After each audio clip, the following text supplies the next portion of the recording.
her coming off the stage, and he's waiting for her, and they kiss. They smooched. Well, if they're not kissing, Travis Kelce, everyone assumed they're kissing. and Taylor Swift, they smooched in full view of everybody. Well, they had a big old smooch. I would think so. Mm-hmm. They're in love. I told you. So we have some political stuff to get to because there are developments. And like I said, we will talk to Scott McFarlane, who covers Congress for CBS News. He's coming up just after the 10:30 news. A lot happening over the weekend. Yeah. And you know what? Let's get into it. Tim Scott is out. Former President Trump had a really weird... Some strong words. Yeah. Not good. We'll talk about that next on KMOX. We go where you go. 1120 AM, 98.7 FM, KMOX.com. It's hard to believe, but the holidays are right around the corner. Can you imagine the joy on Abuela's face when you sit down for the holiday meal and chat with her in Spanish? Or drop off some cookies at your neighbor's house and chat in Mandarin? With Rosetta Stone, it's possible. Rosetta Stone's immersive method helps prepare you for conversations in the real world, whether that's connecting with friends and family or taking the trip of your dreams. The Rosetta Stone Unlimited subscription provides access to all 25 of Rosetta Stone's languages forever, so you don't have to pick just one. And their award-winning app features immersive 10-minute lessons to fit into even the busiest day. Plus, every subscription now comes with access to live lessons, where expert tutors teach you fun new words related to local holidays, cultural traditions, food and drink, and more. Don't wait. Visit rosettastone.com/radio today to score 50% off now through November 22nd. That's rosettastone.com/radio. SNL Coin. We buy gold and silver coins, silver and gold jewelry. Also buying gold-filled and silver plates. Before you sell, call SNL. 314-544-3600. 314-544-3600. SNL Coin. Everybody needs an electrician, and Reinhold Electric is your electrician in this area and so far out, like Lake of the Ozarks, Kansas City, Springfield, southwestern Illinois. When it comes to residential or commercial work that needs to be done, they've got you covered. You need a panel upgrade, lighting installation, or some expert troubleshooting, they offer 24-hour emergency service. So keep their number, 314-631-1158, online at ReinholdElectric.com. That's ReinholdElectric.com. Tell them Bo sent you to Reinhold Electric. AMCO presents Bet You Didn't Know. Bet you didn't know that your car's transmission is made up of 800 pieces. Also, bet you didn't know that AMCO's fixed over 40 million transmissions and that AMCO offers a nationwide warranty. AMCO offers easy payment plan options for most any credit situation, so you can fix it fast and pay it off slow at AMCO. That's AMCO, AA, MCO. Selecting the right real estate agent to sell your home is the single most important factor when selling your home. This is Debbie Monterey. Imagine needing heart surgery. Would you choose a surgeon who performs hundreds of successful surgeries a year, or one with minimal experience and mediocre success rates?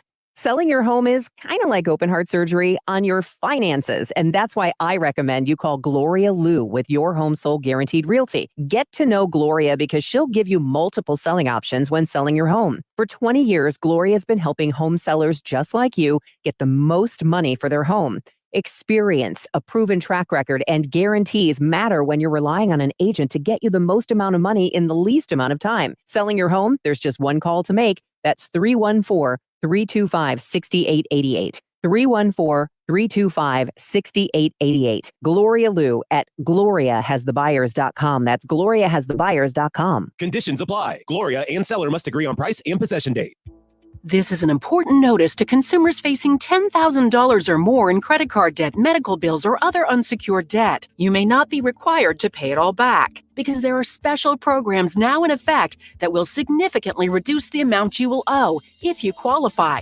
This is not bankruptcy or a debt consolidation loan. These programs, which the credit card companies like to keep secret, exist to aid American consumers struggling with overwhelming credit card debt by offering tremendous savings and real debt relief. Accredited Debt Relief has established a special hotline for you to call and learn what savings you qualify for. They've helped qualify consumers with over $1 billion in debt and are A-plus rated with the Better Business Bureau. So don't wait. Get the relief you need during these hard economic times. For this free information, call the Accredited Debt Relief Hotline now. Call 800-873-7171. 800-873-7171. 800-873-7171. Work or play, KMOX is right there with you. We go where you go.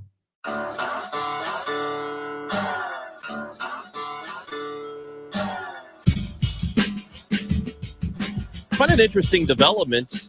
There are a couple of them. One of them is not great.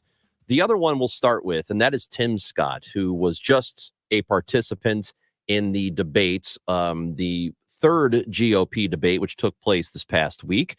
He didn't really do a whole lot of talking during that debate. He sort of has been, I would say, Amy, I don't know if forgotten is the right word, but he doesn't get a whole lot of words in. Same with Governor Christie. He doesn't tend to get a whole lot of words in during these debates. It's been pretty much focused on Vivek and Nikki Haley and Ron DeSantis. But there's also, and I'll just add this, there's a different vibe with Chris Christie and Tim Scott. Chris Christie has he has a monocausal motivation for being in this race, and that is to go Trump. after Donald Trump. Tim Scott doesn't get a lot of words in, but he feels a little bit like he's out of his league, specifically when you're talking foreign policy. He just doesn't quite have that experience where everything almost sounds a little bit motivational, a little too 30,000-foot view, of we need to turn the ship around and make things right. Nothing specific, but at some point, you need to get specific. That's what Haley does so well. Anyway, he has decided to drop out of the presidential race, and he did so.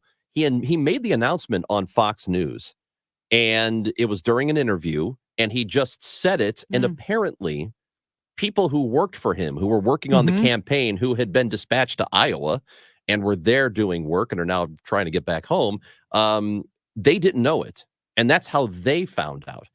I can't recall a time where something like this has happened to and I would consider him a prominent candidate here. He was one of the last five who were on the debate stage. He has been talked about. He's not the leader of the pack, but he's still there and prominent. This is really weird to me that it happened like this. It did.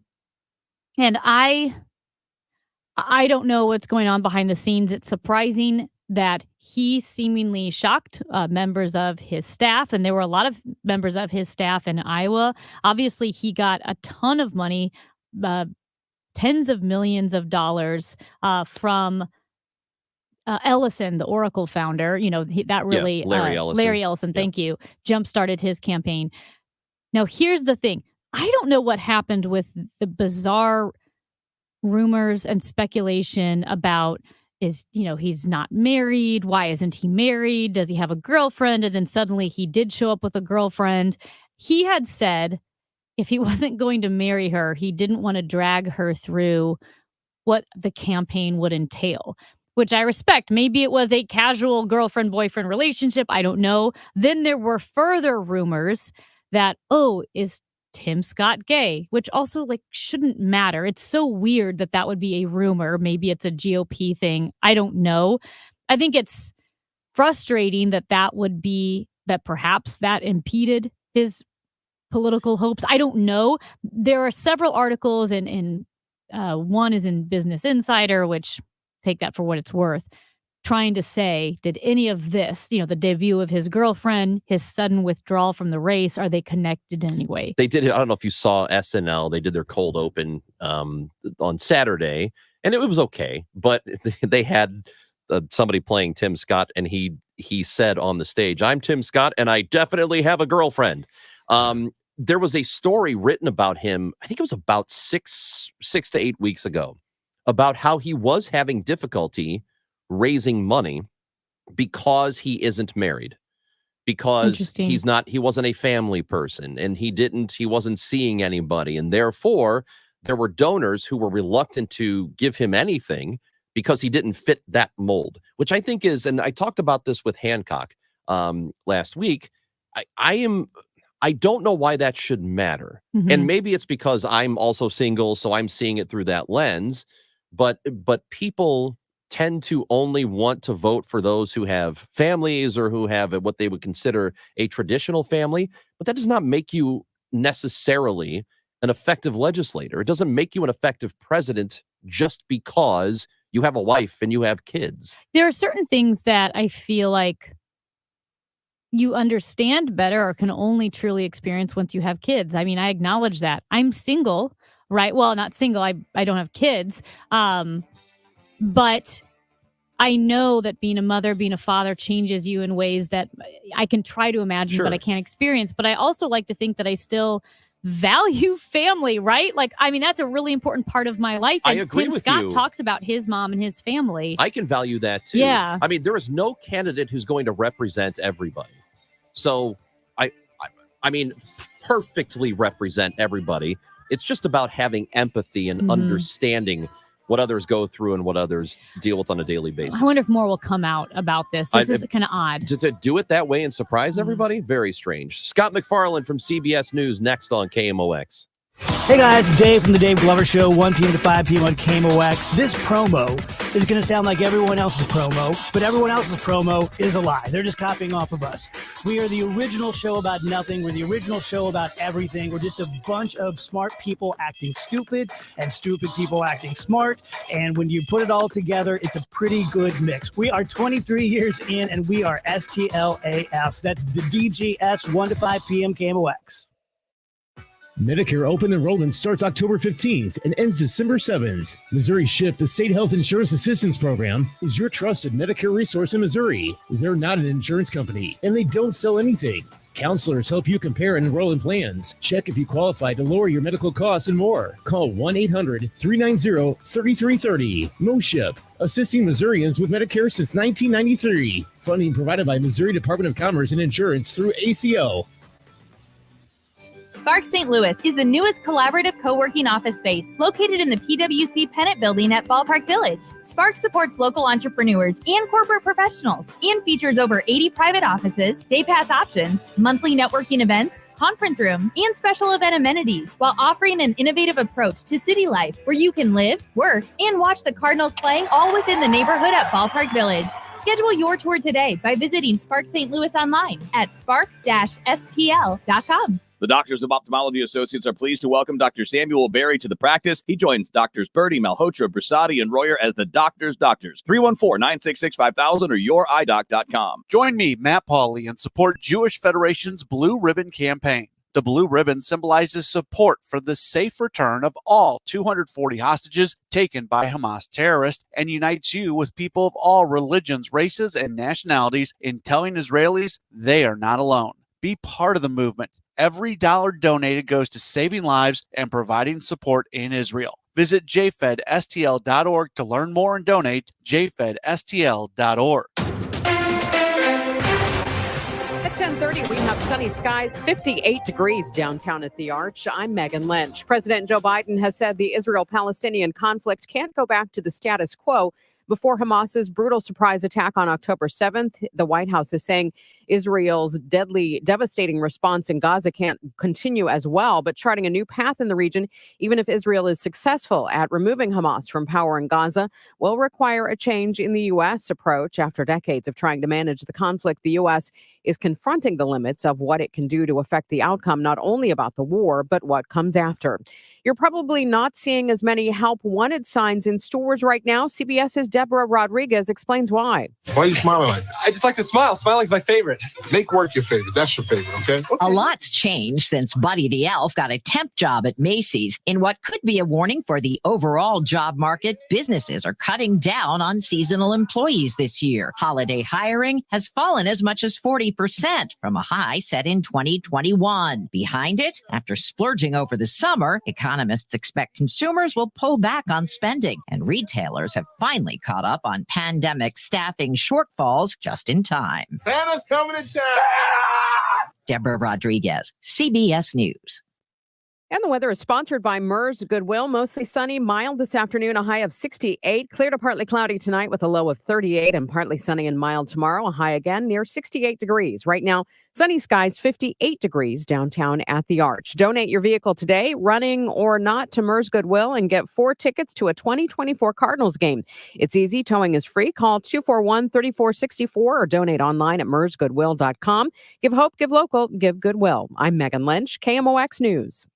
Gone South, winner of the prestigious Edward R. Murrow Award, is back. Laredo, Texas, a border town community where in the fall of 2018, 4 women were found dead. In season 3 of Gone South, The Sign Cutter, join award-winning producer and journalist Jed Lipinski as he unravels the story behind the manhunt for a serial killer that led to a shocking standoff. All episodes of Gone South, The Sign Cutter are available now exclusively on the free Odyssey app, or listen weekly wherever you get your podcasts. Men suffering from ED or PE, you'll see instant results on your first visit at Paramount Men's Medical Center. For a limited time, your initial consultation and first treatment are totally free. You'll even get a gift that enhances your performance in the bedroom. Call now, 314-720-8081. Broadcasting from the Underlying Tree Lawyers, GetJim.com studios. KMOX. Hardee's newest handcrafted recipe? Candied bacon, coated with caramelized brown sugar and a hint of pepper. Try it on a made-from-scratch breakfast biscuit with egg and cheese, or with charbroiled Angus beef on a signature Frisco burger, or as its own salty sweet snack pack. Any time of day, candied bacon brings savory sweetness to all your favorite things. At Hardee's, goodness in the making. For a limited time at participating restaurants. Exclusions may apply by time of day. By texting 26022, you agree to receive recurring automated marketing messages from Tax Lien Code. Message and data rates may apply. Terms apply. Available at taxliencode.com. Have you ever wondered how America's most successful people build their wealth? By investing in tax liens. And you can too. The Tax Lien Code Masterclass is coming right here to St. Louis, where you'll have the opportunity to learn the same simple blueprint that tax lien investor Brian Peterson and his partners have used to purchase over $40 million in tax liens. With tax lien investing, you can earn government-secured double-digit returns on your investment as high as 30%. And that's just the beginning. Listen, if you've ever been interested in real estate investing but weren't sure how to get started, this is your chance. No prior experience needed. For 2 free tickets to the 2-hour Tax Lien Code Masterclass right here in St. Louis, text code to 26022. Hurry, with high demand, seats will fill up. Text code to 26022. Get 2 free tickets now. Text code to 26022. Chiefs quarterback Patrick Mahomes talks football, family, and more. Monday nights during Sports Open Line. Only on America's Sports Voice, KMOX.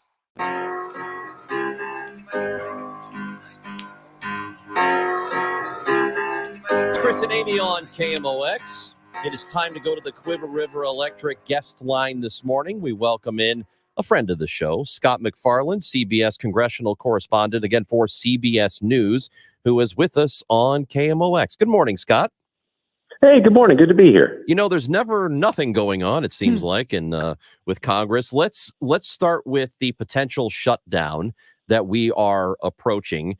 And there's a deadline here, just a couple of days away from that. It looks like Mike Johnson has something he's trying to push through, and he's going to need help from the Democrats to do it. How likely is this to get through? Oh, he's going to need Democratic votes, which is exactly what happened with Kevin McCarthy. He needed Democratic votes to keep the government open September 30th, and a few days later, he didn't have a job anymore as Speaker of the House. This is different in a couple of different ways. First of all, it's got a weird quirk to it. What the new Speaker has done is broken this into 2 different pieces. He would fund 1/3 of the federal government through January and fund the other 2/3, including the Pentagon, through a month later.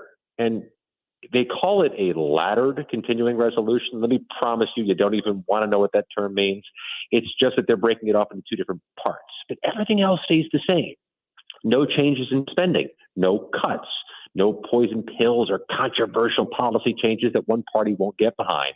But the thing for Speaker Johnson is there are a number of Republicans who won't get behind a bill that does not cut funding. So he's going to need both parties, and we'll see how Democrats respond to that 2-piece plan There are some Democrats who've already said it's a non-starter with them because it's chicanery and it gives Republicans two chances to shut down the government early next year. And neither bill includes additional aid for either Israel or Ukraine, correct? And that's another problem. There's no money for Ukraine, there's no money for Israel, and there's no money for the southern border, which some Republicans have insisted be part of any spending deal. They're going to have to fight that, a separate fight, in the coming days and weeks. So they escape part of the issue. They'd escape a government shutdown. The big fights would still remain. What is right now the relationship that you can see so far between the Speaker, Mike Johnson, and the harder right Freedom Caucus members, those that were causing trouble for Kevin McCarthy? And we've talked to those members who caused trouble for Kevin McCarthy, and they've been pretty clear to us. They're going to give Mike Johnson a honeymoon period, not because they think he has a special ability to help circumvent these problems, but because they realize they jammed him up by wasting 3 of the 6 weeks available to end this dispute with a speaker battle, with a 3-week standover who should be the Speaker of the House. So they're going to give him a little bit of latitude, a little bit of a leash here, but only so much. I mean, this, if it passes this week to keep the government open, would just be punting the bigger dispute till January and February, and nothing has changed in terms of the political calculations of this city. Republicans in the House want a hard line. Democrats in the Senate must be part of any solution, and those two things are in conflict with each other. Kevin McCarthy couldn't square the circle, and there's no reason to believe Mike Johnson's going to have any better luck. Still a great deal of frustration over Senator Tommy Tuberville's his efforts to block all of these military appointees and the promotions, and there have been several hundred of them that haven't been able to go through because of what he's done. Is there a way to circumvent this? I know the Democrats had said that they might try to explore that, but is there something that can be done to get past these this blockade of his? We're going to find out in the next 24 hours because senators are going to do the rarest of things. They're going to try to change Senate rules late tomorrow to help find an end run around Senator Tuberville. And they believe they've got the support of both parties to do so because both parties at this point have reached their boiling point with Senator Tuberville's blockade. Whether it works, whether there's 60 votes to make it happen, we find that out late tomorrow. But based on the current lay of the land, the old playbooks just aren't working. The ways that people advocate and lobby just aren't working because they're not trying to change the minds of Congress. They're trying to change the minds of just one singular man who has said he's not looking for an off-ramp. He's not yielding. So they may, in fact, have to change Senate rules to make his blockade less impactful or less effective. But I've been talking to military families over the weekend, service members, spouses, the people who tend to come to this town to advocate for things involving the military, and they're exhausted. They said they're done trying to reach out to Senator Tuberville. They think that it's hitting a brick wall, and they're looking for any alternative path they can find. We mentioned briefly aid to Ukraine and to Israel. Where are those two issues right now within the House and potential support? I think they're both in a tenuous situation, one more than the other. The House did pass a bill to fund Israel, but they put a poison pill in there, something they know that the Senate won't sign off on. Cuts to the IRS, which in theory saves money, but really doesn't because the IRS is the agency that generates tax revenue. So it would actually cost money to cut the IRS. That's a non-starter. So they'd have to start from scratch in funding Israel. Funding Ukraine is in an even worse spot because there are dozens of House Republicans who will not support more U.S. taxpayer dollars to Ukraine. And there are Republicans in the Senate who do want to do so. So it's a wedge issue right there among Republicans. What's more, some of those Republicans in the Senate say they will fund Ukraine robustly if there's a big sweeping immigration or border security policy attached to it here in the U.S. And that's got all kinds of complications and challenges in passing Congress. I think both those bills, even if they're urgently needed, are not likely to pass anytime soon. What is, and we are visiting with Scott MacFarlane, CBS News congressional correspondent here on KMOX. What really is behind the desire to no longer support Ukraine among some of the Republicans? I think a lot of it is tied to U.S. border security and that initiative. There have been Republicans who've said, why are we spending more money on Ukraine when we haven't secured our own border? Why are we protecting their border but not ours? You see the political messaging there. But there's also, I think, a profound concern that Republican leaders have expressed about waste, fraud, and abuse with the billions of dollars. How effective is this money? How certain are we that this money is going to what we think it's going toward? And because they think it's a leaky bucket, they don't want to fill up the bucket again. And then there are those Trumpian notions that, Europe should pay more, other countries should pay more. Why are we paying for everything? The arguments he's made against NATO, some Republicans are echoing that, saying, where's Europe on funding Ukraine? Where's Asia in funding Ukraine? Why is the U.S. the cash register here? In looking at where those sentiments are coming from, anti-funding for Ukraine sentiments specifically, are you able to draw any correlation between experience in Congress and perhaps those who are newer, those who are more populist, those who came with the MAGA wave? I think that's right. I think there's a generational issue in Congress, and you see it in the divide between the Senate and the House. The senators who've been here quite a while, those who've made trips to the war zone, Lindsey Graham, for example, have said, we have no choice but to fund Ukraine. If we don't fund Ukraine, it sends a message to the world. It allows Putin to run roughshod over Europe and also encourages China to be provocative towards Taiwan because they know the U.S. may waver on its statement of support. It may not be there when it needs to be there. But you have newer, younger House members who say, our constituents simply don't want this. And our job is to represent our constituents, and we have to be their voices here. You can make the argument their constituents haven't been fully informed about what's at stake. You could make that argument, but they believe they're doing their constituents' duty. And this is a wedge issue among Republicans that I think is going to be defining over the next half year. Where did they go on Ukraine funding? They'll figure out how to keep the government open. I believe they'll find a way to get the Israel aid out the door at some point. But this Ukraine aid, I don't know what happens next. And that's quite a statement. Senator Joe Manchin announced that he will not seek re-election in 2024, which has got Democrats worried about that seat and losing ground in the Senate. But what does happen with him next? They're not just worried about losing that seat. They've written it off. It's gone. Wow. I know it's a year till the election. West Virginia is gone for the Democrats, and they know it.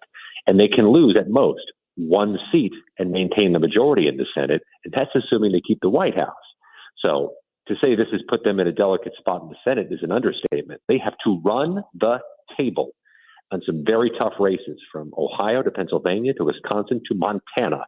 About the White House, it's already in a tenuous spot based on recent polling. And if Joe Manchin moves towards some type of third party or independent run, there's a grave fear it would cannibalize whatever votes Joe Biden needs to win a narrow electoral college victory over Donald Trump.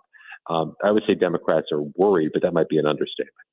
Well, we've heard rumblings that the Democratic Party is starting to think that Joe Biden should not run again. And now we see this movement by Joe Manchin, but I find it hard to believe the Democrats would want Joe Manchin to run.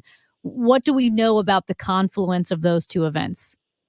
But the soil is really fertile to grow a third-party candidate right now. I mean, it's obvious if it's Trump versus Biden, there's going to be a dissatisfied subset of Americans, potentially a large one. And that really does give you the potential to sprout and not winning, but an impactful third-party candidate, somebody who gets real numbers that puts a dent into one side or both sides.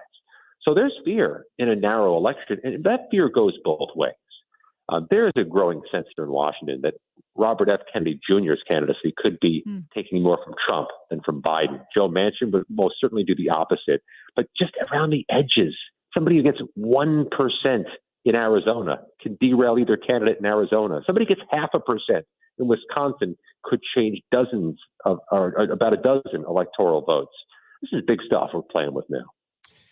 Over the weekend, former President Trump had a post on Truth Social where he used some rather coded language, I guess, referring to enemies as vermin, which has a lot of connotations historically. What has been the reaction there on Capitol Hill after all of that? There's been a sense from Democrats that the Biden campaign needs to get more aggressive and more transparent with its criticisms of Donald Trump. It needs to go on the attack. That not only were there phrases like vermin used by the former president, but an authoritarian type of argument he's making about getting justice through the Justice Department against those who've slighted him, about ridding America of immigrants in a crackdown type of way. These are the arguments that the Democrats think the White House should pick up on and counterpunch on, arguing that this has got, it's got horrible historical context, not just the phrases, but the types of things he's arguing. Scott, before we let you go, Tim Scott suddenly dropped out of the GOP presidential race. Kind of an odd situation, announcing it on Fox News, allegedly surprising his close team members. Weird rumblings about his relationship status. What do you know about those things, him dropping out, and if it did have anything to do with the weird, almost, rumor mill about his relationships? Well, it was a surprise. And when it surprises the staff, it's quite a surprise. We're going to try to find out more, because I can tell you I'm standing outside his office right now waiting for an appearance so we can ask him about this and ask why this happened so suddenly and so surprisingly. And there's also a bottom line here. If he were to endorse somebody, and he isn't, if he were to marshal his supporters to go one way, and he isn't, I'm not sure it would make any difference. I mean, he's got such a small fraction of the Republican electorate that was behind him. And many of the second choices of these other candidates among their supporters is Donald Trump, who has an overwhelming lead already. Scott MacFarlane, as always, we appreciate it. Thank you for being with us today. Thank you. Scott MacFarlane, CBS News congressional correspondent, visiting with us here on KMOX. When we come back, did you see this? Next on KMOX. Can it be true? 1 out of 7 teens in the United States is experiencing hearing loss. Let's check in with Dr. Colleen Bosler from the Audiology Center. Yes, this is in fact true. So it is a quiet pandemic, and we want to be here to help you protect your hearing. It's important to preserve the hearing that you do have, and we can guide you through this process. We at the Audiology Center offer hearing protection for hunters or musicians, even concert goers. So if you're just looking for general education on those popular earbuds, we're here for you as well. We would love to have you come in so we can take an impression of your ear and get a customized hearing protection piece for you so that you can preserve that hearing and continue hearing your loved ones throughout your life. Thanks, Doctor. Dr. Colleen Bosler at the Audiology Center with 3 St. Louis area locations, Creve Coeur, St. Peter's, and Florissant. 636-441-7470. An important message from S&L Coins. S&L Coins pays top dollar for your gold and silver coins, old currency, gold-filled jewelry, scrap gold and silver, silver plating, gold and silver bullion. Get a quote with a call to S&L at 544-3600. S&L Coins, 544-3600. Or visit S&L Coins at 9300 Gravois, just east of McKenzie. Open 9 to 5 Monday through Friday, 9 to 4 Saturday. Before you sell, call S&L 544-3600. Every 2 weeks, you get a paycheck. You count on it, and you plan your life around it. But what happens in retirement? Sure, there's Social Security, but that's not enough. How can you create a paycheck in retirement?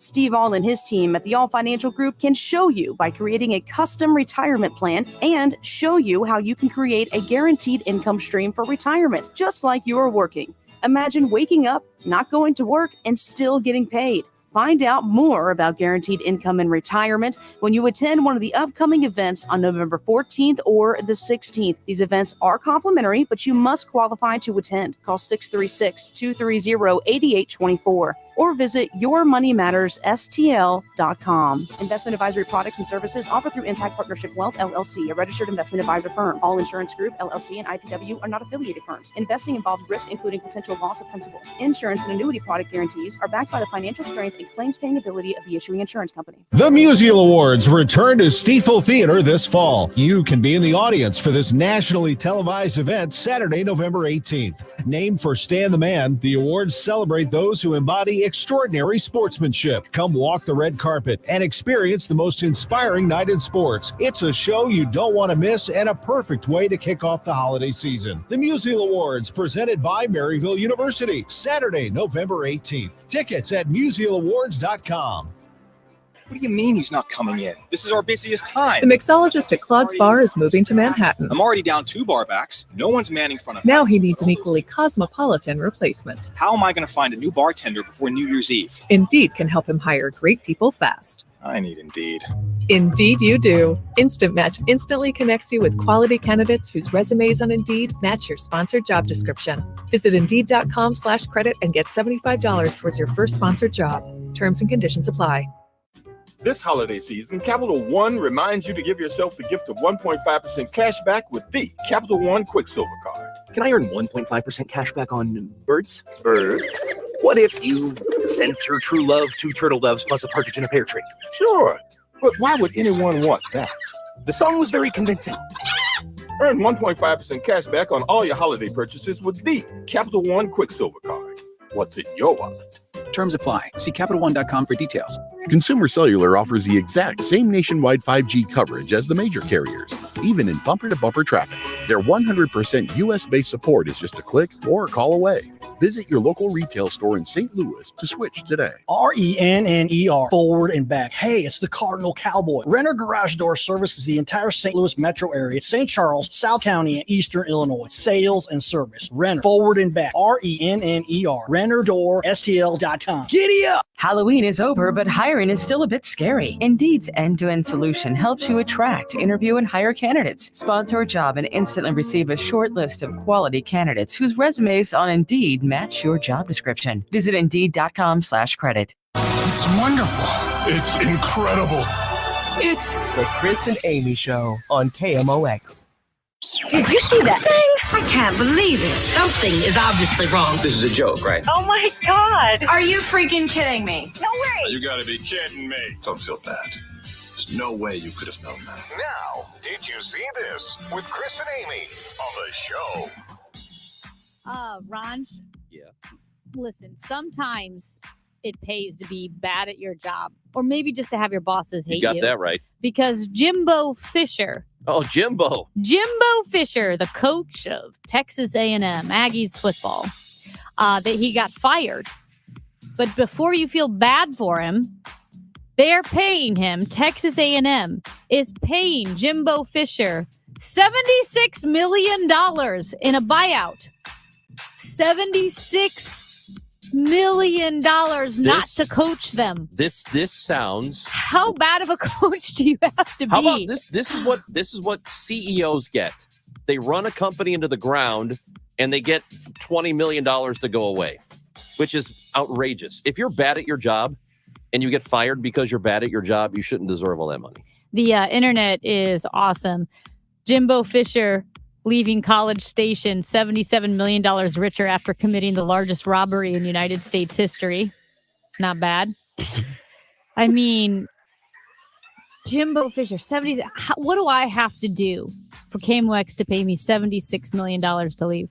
Well, bro, I mean, a lot of things would have to happen. I think you need Boeing to fund you. You know, they could use some of the money from the defense budget and, then you can get paid, but probably not like that. Did you see, and you probably didn't because I don't think you were paying attention to SLU basketball over the weekend. Uh-huh. I went to the game. Nice. They played my people, Illinois State. Yeah. We gave it a good run in the end, but we lost. Yeah. So SLU won that game. The band, I looked up at one point, and the band, they were all holding hubcaps. And it must be some sort of promotion. I think there's a car dealer involved. And I thought, oh my gosh, there are my hubcaps. Those are your hubcaps. So the SLU band has stolen the hubcaps from my car. That's where they all went. I thought they had fallen off the car, but apparently the SLU pep band has them. Can you get those hubcaps back? I should have walked over there and just grabbed them. And say, excuse me, my hubcaps have been loose. And I'm missing a couple. And with a buddy of mine, and I wasn't really paying attention. He goes, why are they holding hubcaps? And I looked over there and I go, well, there are my hubcaps. Yeah. The SLU pep band has stolen them. I don't know if you saw this, but if you take a shower and it's hot and you open the door, the fire alarms will go off because it is wet smoke. Steam is wet smoke. That's what I've decided. That doesn't make any sense. Yes, it It's does. not It's wet a- smoke. It's a smoke detector. It's a smoke detector, and steam is wet smoke. Because think of it, if you have a fire and then you pour water on that bonfire, Okay, you that's get not. wet smoke. That is not how that works. You're a smart person, but chemistry ain't it for you. How do you know? This texter says Yeah. a smoke alarm uses a photoelectric cell. Anything that blocks the photo part of it will set it off, steam or smoke. That I feel like they just made that up. That's, oh, Big really? Blonde Dan Yeah. texted in 314-436-7900. Wants to know what sorts of chemicals you're washing with. I use very nice shampoo. I bet you're using like ammonia or something. Oh my gosh, no, that would be terrible for your hair. Another texter wants to know, when is the Eagles tickets giveaway? Well, Oh.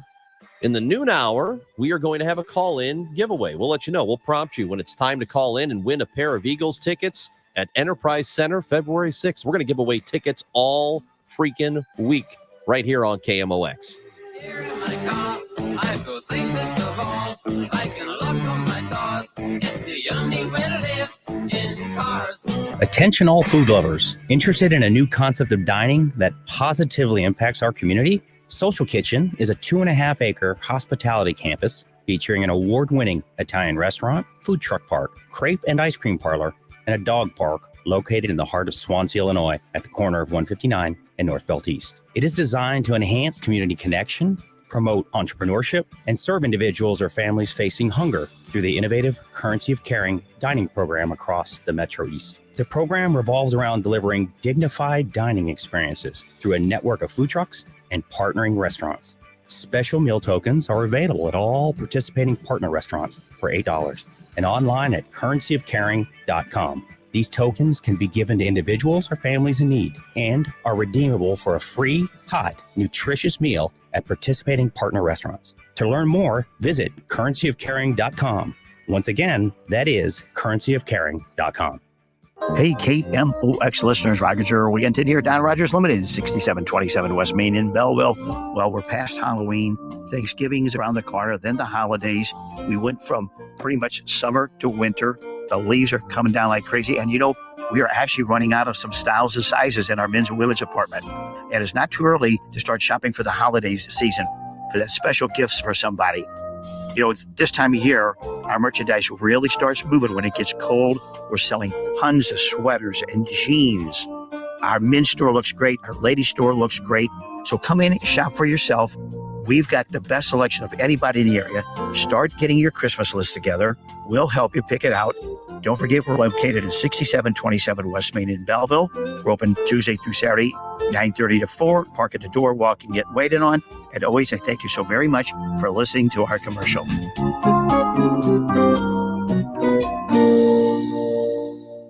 KMOX, KECK HD2, K254CR, St. Louis.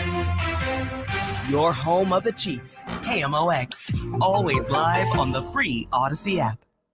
Helen, are you really hosting both sides of your family for Thanksgiving this year? Yes. Am I crazy? You're not crazy, but with food prices going up as quickly as they are, you might be broke. Oh, I'm not worried about the cost. I use the Cashback app Upside, and I get cash back on everything I buy when I shop at Schnucks. Wait a minute. Are you saying you actually get real cash back just for buying groceries with the Upside app? Yes. Last year, I made a little over $200 back just from shopping at Schnucks. Wow, that's serious cash back. I'm downloading the free Upside app now. Download the free Upside app now in the App Store or Google Play and start earning real cash back on everything you buy at Schnucks. Use promo code TURKEY for an extra 10% cash back on your first purchase. You can cash out anytime to your bank account, PayPal, or a gift card for Amazon and other brands. Just download the free Upside app and use promo code TURKEY for an extra 10% cash back on your first purchase at Schnucks. That's code TURKEY.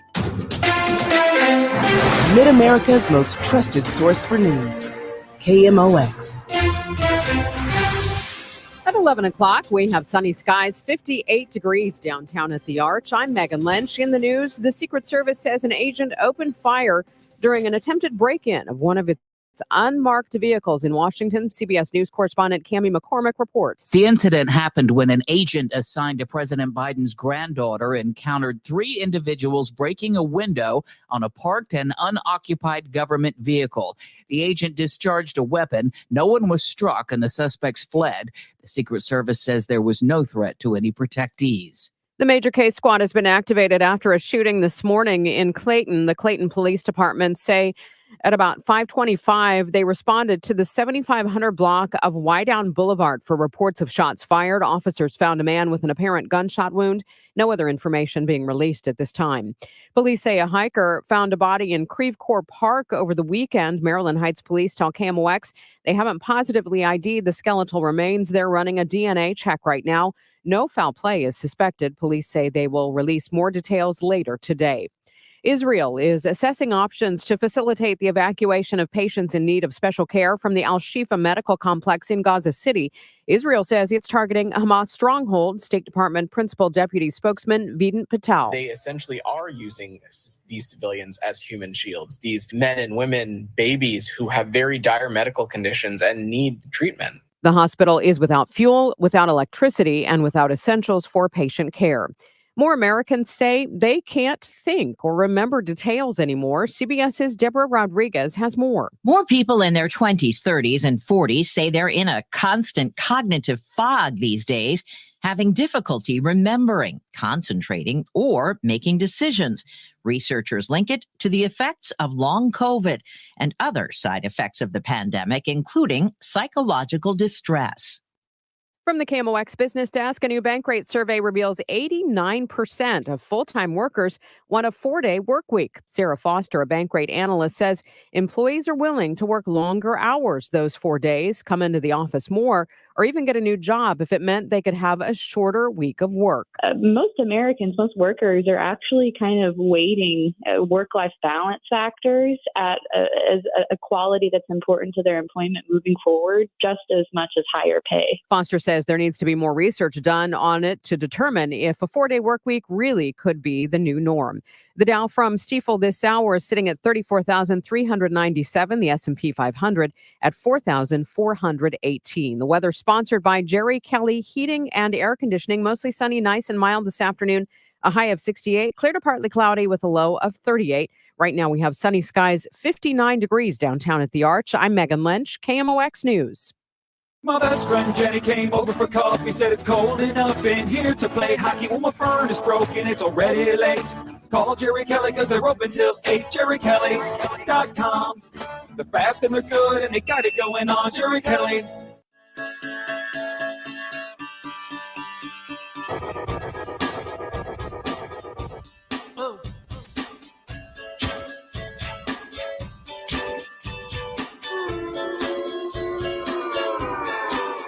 Chris and Amy on KMOX, hour 2 of the show, and it's good to have you with us today on this Monday.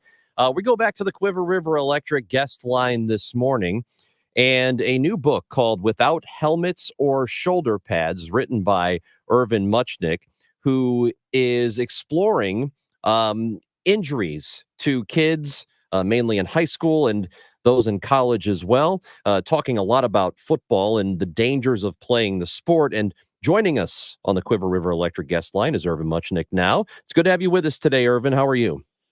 Very good, Chris. So likewise, and it's a bit of a homecoming for me since I'm a native St. Louis. And to answer the St. Louis question, it's Parkway Central, class of 72. Oh, my gosh. Parkway Central, Let's go, baby. Parkway Central.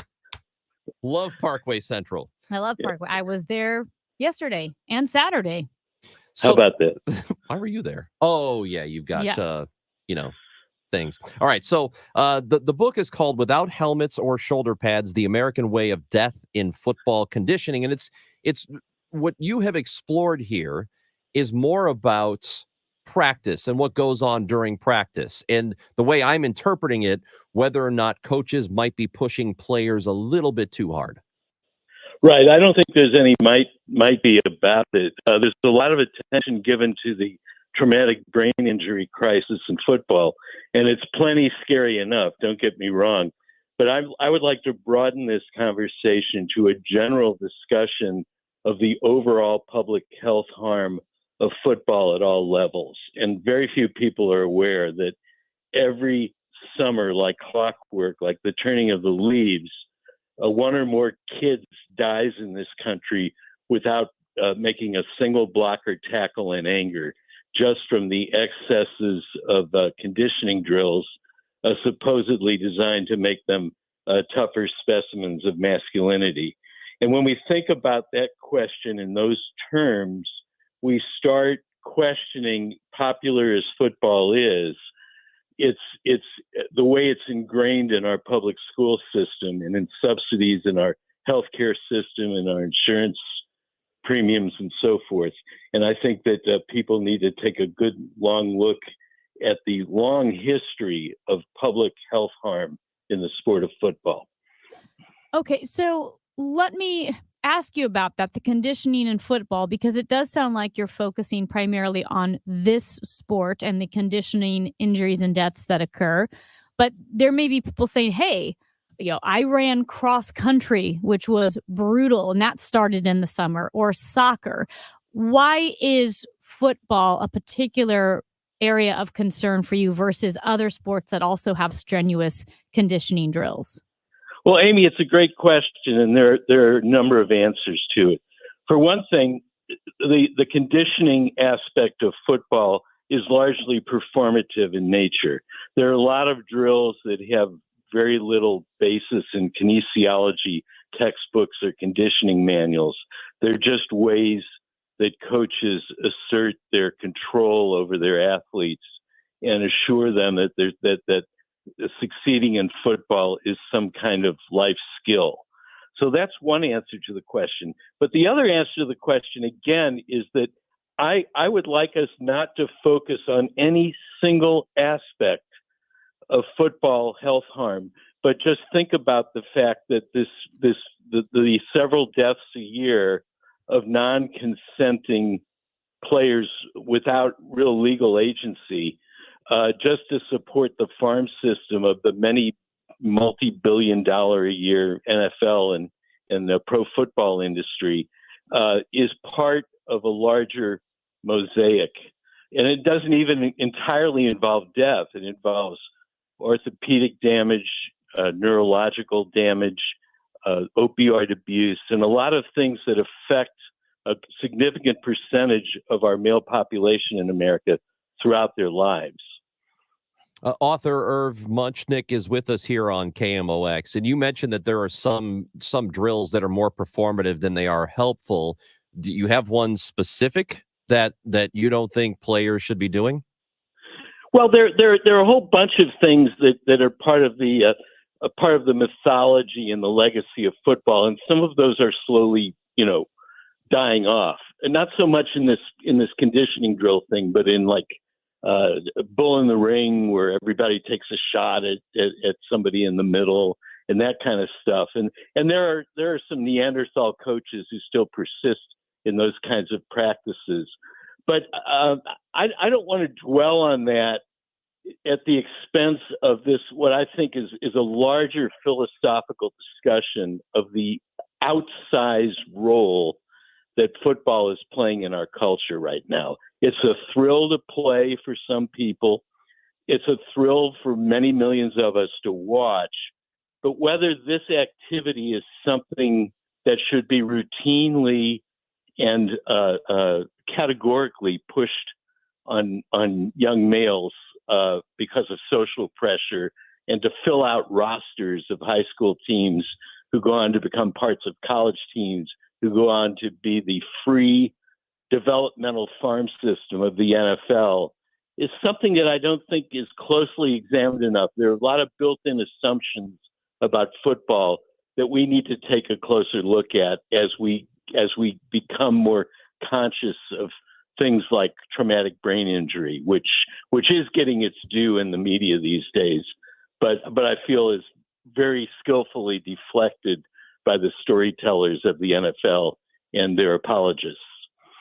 So just looking again to kind of clarify and make sense of it and the focus on football, what you're saying is because of the convergence of this macho, aggressive, swashbuckling braggadocio of football, where we are these tough men, where sometimes the workouts are there just to prove that you can suffer and just to prove that there's a hierarchy of coaches and players, that particular mindset, when coupled with extremely strenuous workouts, exercise activities, especially in the summer, that is harming our youth more than other sports that may have strenuous conditioning, but there's not that macho pressure that you feel in football. Like cross country may not have the same attitude that football does. Right. And I don't think anybody's getting the cheerleader, or certainly not to the extent that they do in football by being on the cross country team. It's a much more self-selected activity. There's less social pressure. I think you've outlined the paradigm quite well, Amy.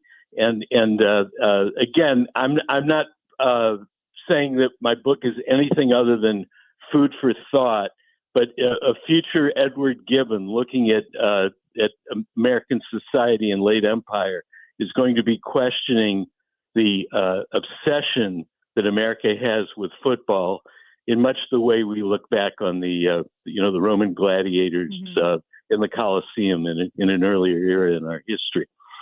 I know there are a lot of parents who don't really want their kids to play any longer, and that's been more of an idea that is, I guess, more popular over the last 5 to 10 years. Even those who played, and some professionally who played, who don't really want their kids to do it because they know what toll it's taken on their bodies. So from your perspective, if you are a parent of a player right now in middle school or in high school, what do you think parents who want their kids to play football, but also want them to be as safe as possible, what should they do?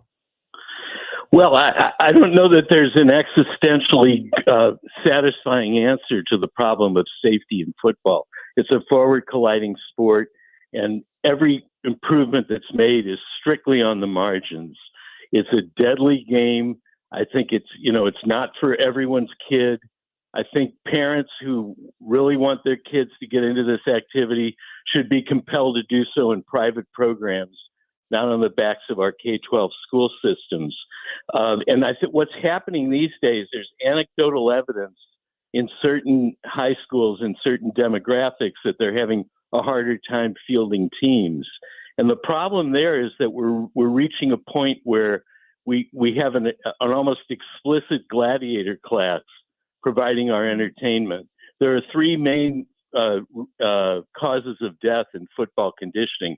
The number one killer is exertional heat stroke, but one of them is something that's not widely known, and that is exertional attack associated with sickle cell trait. Sickle cell trait afflicts about 1 in 12 African American men, and one of the poignant anecdotes told in my book is about someone who died of that syndrome at the University of California, one of our great public schools that we don't associate with football access. So there's a big problem here that's unexamined. The statistics are lowballed by the football industry. There's a lot of death and there's a lot of sublethal health harm that's going on in the sport of football that needs to be brought out into the open and discussed with a lot more seriousness. If there are parents listening, and I'm sure there are, who have kids playing football, how much does the coach matter? Meaning the coach, his character, his or her philosophy, their approach. If a parent's very involved and feels comfortable with the coach and the coaching staff, does that go a long way in helping to ensure more safety for their child? I think it helps, but I think the cult of the coaches becomes part of the problem too. I mean, there are a lot of great coaches out there who built the character of a lot of young men, and I don't want to belittle that. But we have a tendency in our country with our infatuation with sports to outsource our parenting to Svengali coaches. It happens in football. It happens in individual Olympic sports. My next book is about the horrible, again, little-known story of widespread sexual abuse in swimming programs. So there's no reason that a parent should rely on a coach to instill values that have to come from home. A young man or woman should be an athlete because they're driven by it themselves, not because they're being driven into it for some extraneous philosophical reason. Irv Muchnick, again, the book is called Without Helmets or Shoulder Pads, The American Way of Death in Football Conditioning. We appreciate your time today. Thank you for visiting with us. Thank you. I really enjoyed the dialogue.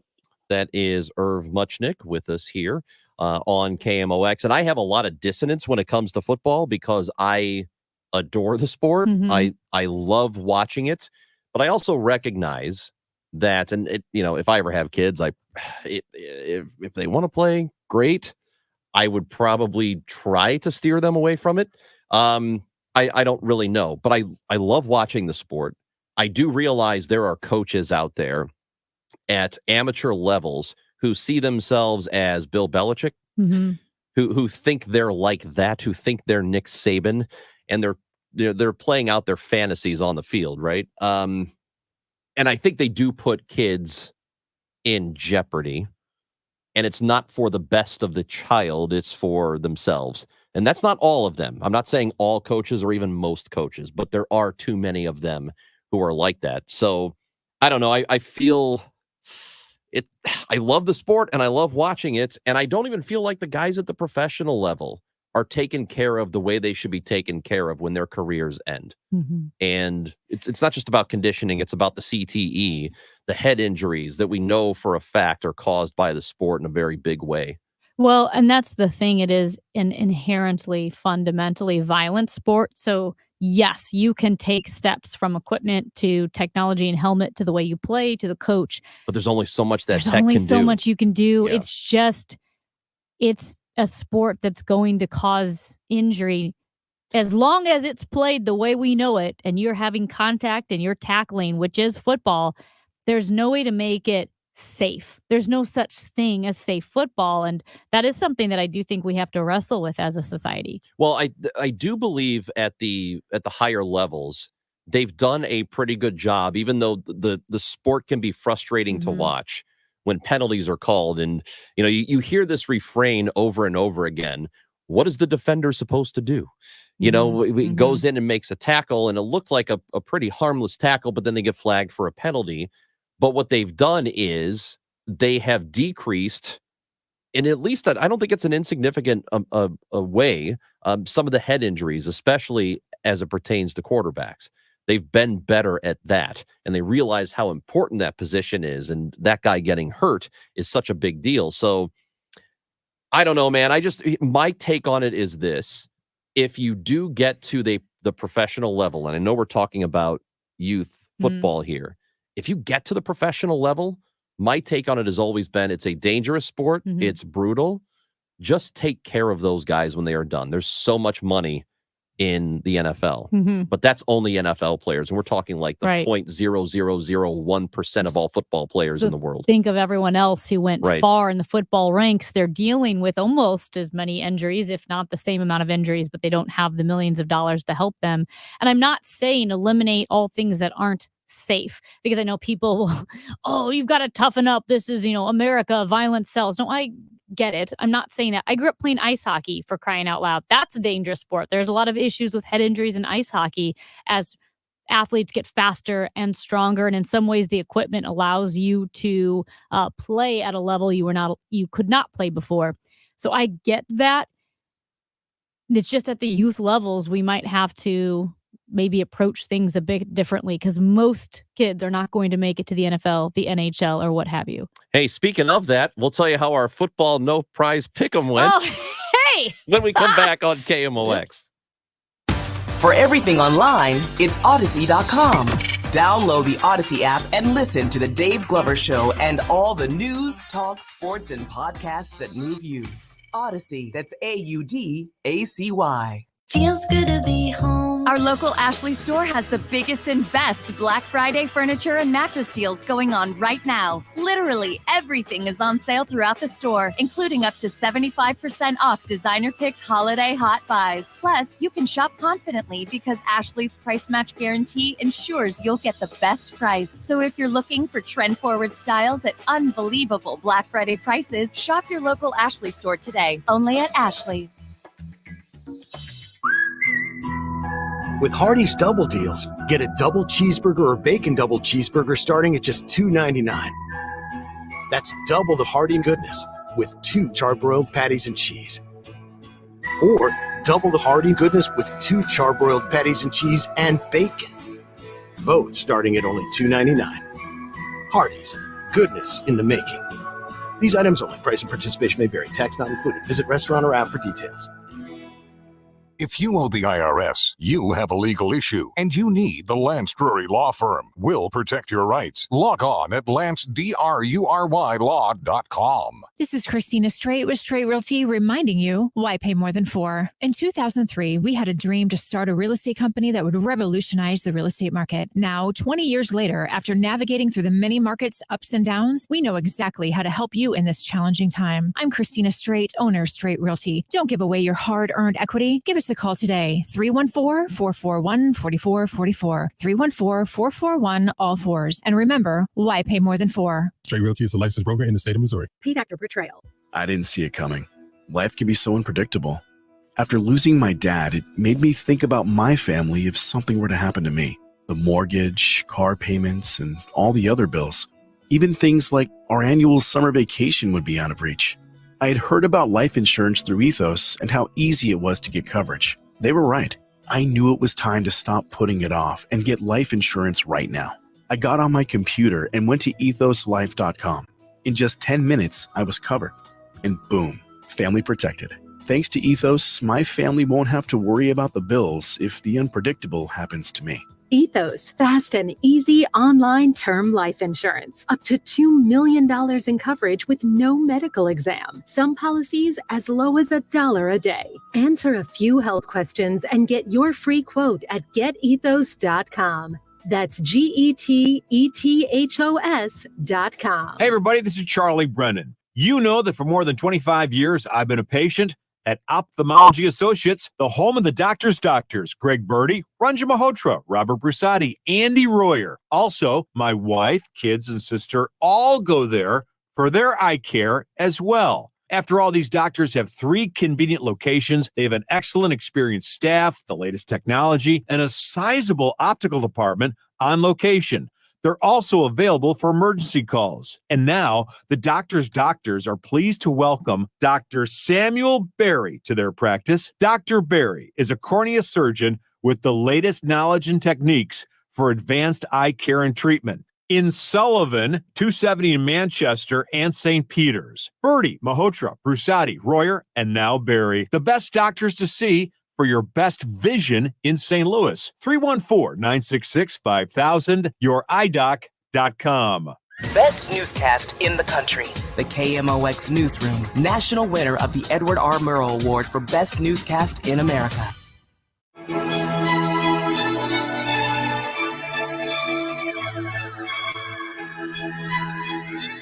Chris and Amy on KMOX. So we had our no prize pick'em challenge again on Friday, and you're not going to believe who won. Would it be the St. Louis County Executive Sam Page? He did it again. Wow. 2 weeks in a row. This guy. St. Louis County Executive Knows Sam his Page. football. He does. Well, he and our listener, Dave, they picked the exact same games. They picked the exact same winners.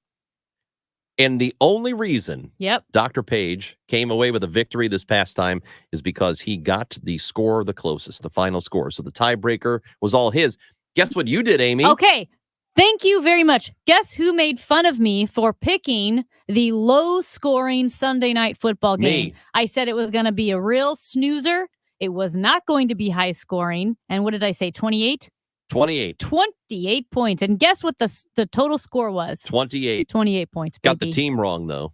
Well, It didn't matter. I didn't win anyway. But I just want to say I had a premonition about the score. Oh, did you? I did. I felt it and I went with it. And Did- I oh. nailed it. Yeah, you did nail it. But you Thank got you. the winner wrong. So you picked the Jets to win. Yeah. Who in their right mind would ever pick the New York Jets to win? Listen, who in their right mind would have said 28 total points? But I said that. You did. And I was right. Yeah, because the total, Mhm. I believe, was 36.5, the betting total. Right. So I went way under. you went way under. Also, did you hear Aaron Rodgers is going to try to come back by Yeah, December? God, I Didn't hope he tear his Achilles? Yeah, he did. I thought that is not how that works. Because he's the worst. Is he going to sit in a Because dark room and eat mushrooms? who And knows then what he's the doing? Achilles will heal. Who knows what he's Hey, doing? But he's going listen. to do that thing Mhm. where if he comes back early, everybody said he was going to be done for the whole year. Mhm. And he's into this alternative medicine lifestyle thing. And he thinks he knows Well- better than everybody. Okay. Yeah. And Which I we've don't got to mind say alternative it's medicine, extreme but- alternative, like Yeah. psychedelic mushrooms, not just like you're taking vitamin C, because I think a healthy mix of Eastern and Western medicine is a great idea. But I agree. this guy, I agree with you. But when you're Yeah. Aaron Rodgers and you think you know better than Mhm. doctors, like you think you're smarter than they are, you're an idiot. You're all just the an idiot. doctors. All the doctors. He Yeah. thinks he's smarter than all of them, which I'm sure he didn't go to an alternative medicine doctor to get his Achilles repaired. Right. So, yeah, if he comes back, it's just going to make him more insufferable. I don't think he'll He's come back. awful. Did he go downhill that guy. when he had that Nicolas Cage look? Is that when he went downhill, or did he go downhill No, he's before always that? sucked. I didn't Although- know that. I didn't know Aaron Rodgers was this version of Aaron Rodgers until, No, recently. he's always been a real putz. But I'll tell you what, he did, and I'll give him credit for this a couple of years ago. He just dominates the Bears, dominates us. And he ran in, it was at Soldier Field. He scored a touchdown and he ran over to the crowd and yelled at them, "I still own you." And I have to tell you, I thought that was pretty awesome because he does. Hey, you got us, big boy. Yep. You still own us. Hate that guy. Matt Pauley, love that guy. He's Oh. next on KMOX.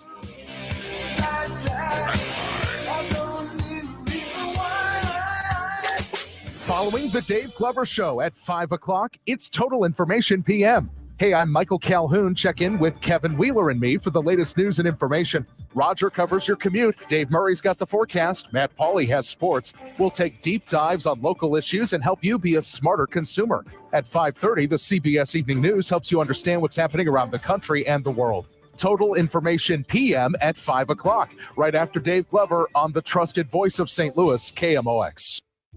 This is an important notice to consumers facing $10,000 or more in credit card debt, medical bills, or other unsecured debt. You may not be required to pay it all back because there are special programs now in effect that will significantly reduce the amount you will owe if you qualify.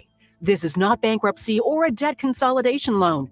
These programs, which the credit card companies like to keep secret, exist to aid American consumers struggling with overwhelming credit card debt by offering tremendous savings and real debt relief. Accredited Debt Relief has established a special hotline for you to call and learn what savings you qualify for. They've helped qualify consumers with over $1 billion in debt and are A+ rated with the Better Business Bureau. So don't wait. Get the relief you need during these hard economic times. For this free information, call the Accredited Debt Relief Hotline now. Call 800-728-8500.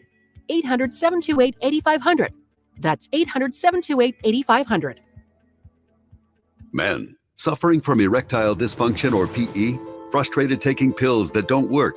Here's a message from Paramount Men's Medical Center. I'm Dr. Simovitz. Paramount Men's Medical Center offers breakthrough treatments with men lasting longer than ever without pain or surgery. Call now. Your consultation and first treatment are free. You'll see instant results right in the office. Call Paramount Men's Medical Center now. 314-720-8081. That's 314-720-8081. Medicare open enrollment starts October 15th and ends December 7th. Missouri SHIP, the State Health Insurance Assistance Program, is your trusted Medicare resource in Missouri. They're not an insurance company, and they don't sell anything. Counselors help you compare and enroll in plans. Check if you qualify to lower your medical costs and more. Call 1-800-390-3330. MoShip, assisting Missourians with Medicare since 1993. Funding provided by Missouri Department of Commerce and Insurance through ACO.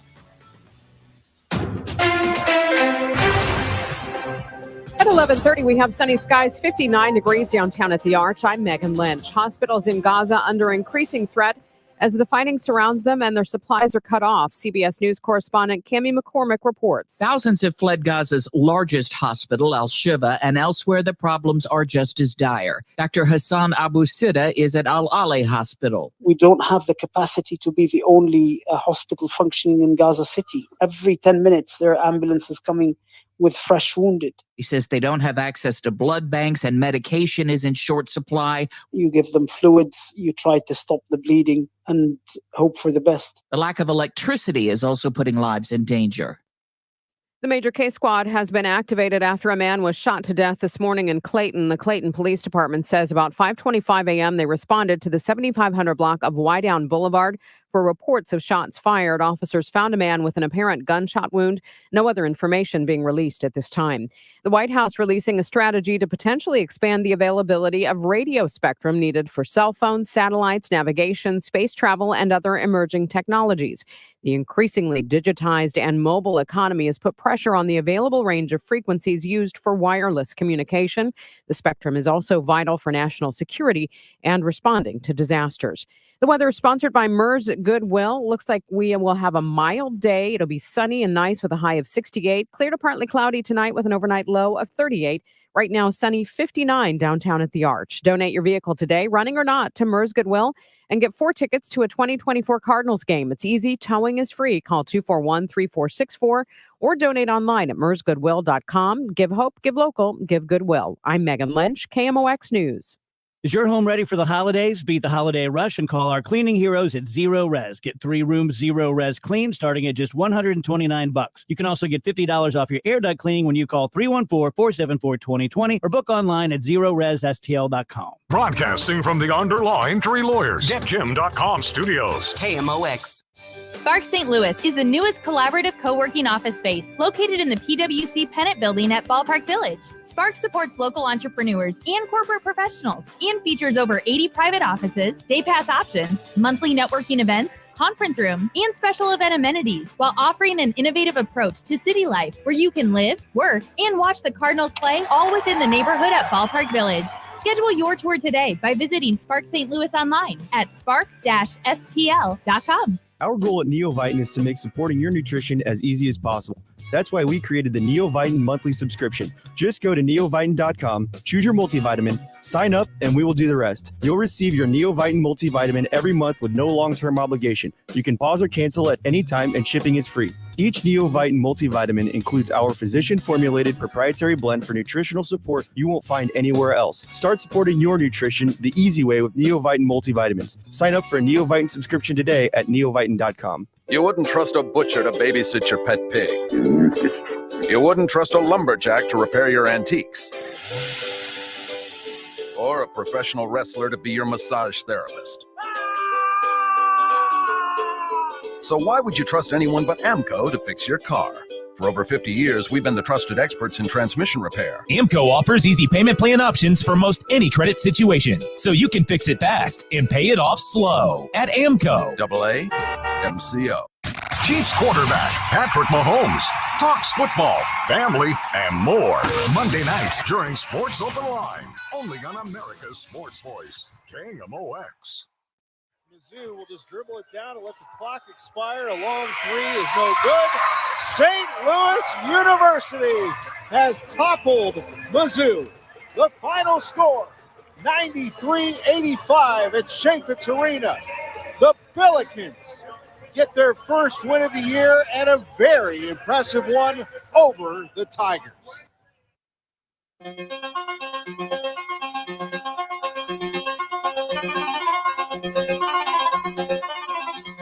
A big win for SLU women's basketball and men's basketball over the weekend.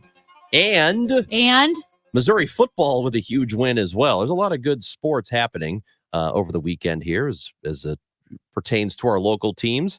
And to talk about that and other things with us on the Quiver River Electric guest line, we visit with Matt Pauley, and his segment is brought to you by Renner Garage Door. RENNER, forward and back, family owned and top rated, RennerDoorSTL.com. Matt Pauley, good sports weekend this past weekend. It was, and if you're going to mention SLU men's basketball and SLU women's basketball, we should also mention SLU women's soccer. They won an NCAA tournament matchup on Friday against Indiana. They're going to play Georgetown in the second round of the big dance this upcoming weekend. So a lot of good things happening over at SLU. Yeah, let's start with the Missouri football win, because that's a big one. And if people have not really been paying attention to Mizzou, I'm not sure why you haven't, but they've put together a pretty nice year. That was a really impressive win. Tennessee was favored going into that game. And it's another all season long. I've said this over and over and over about Missouri. They keep winning games that previous versions of Missouri football would have lost. Missouri would have lost that game against Kansas State. Missouri would have lost that game against Kentucky. Missouri probably would have lost that game against Tennessee in previous years. But they just run Tennessee off the field. And the two teams going into it were right next to each other in the college football playoff rankings. When the new rankings come out tomorrow, Missouri will be well ahead of Tennessee. But now all of a sudden, you look at Missouri, you look at their final two games, home against Florida, at Arkansas, two really winnable games. If they win both those games, we're talking about a 10-2 season, New Year's Day bowls, those sort of things. It's pretty incredible what's going on right now with Missouri. And you're talking about a top 10 team then at that point. Yeah, absolutely. Right now they're 14. They win those next two games. I think I guess it sort of depends on what else. There hasn't been a lot of movement in the rankings for about a month now. We'll see what happens with the college football playoff rankings, but the top 8 spots all stayed the same this week in both the AP poll and the coaches poll. So at some point, some of these teams are going to be playing against each other, but there hasn't been a whole lot of movement. Right now, there's still 5 undefeated teams. So if you're a Washington, you're just waiting to see what happens in a Big Ten championship game potentially, and what happens when Michigan and Ohio State are going to play each other. And there's just a lot of different things going on. I think Florida State is in really good shape right now because of the league that they play in. If they just keep doing what they've been doing, they should be able to continue to win and find themselves into the college football playoff. But all the other teams, including Georgia for that matter, because they would have an SEC championship to go win, there are certainly pitfalls in front of the rest of those top 5 teams that are still undefeated. So Mizzou right now, they climbed to 11 in the AP poll after that win. This is the highest they've been in 10 years. Yeah. They were in the top 10. I think they finished 5th overall in 2013. So you're looking at a pretty good run here for them.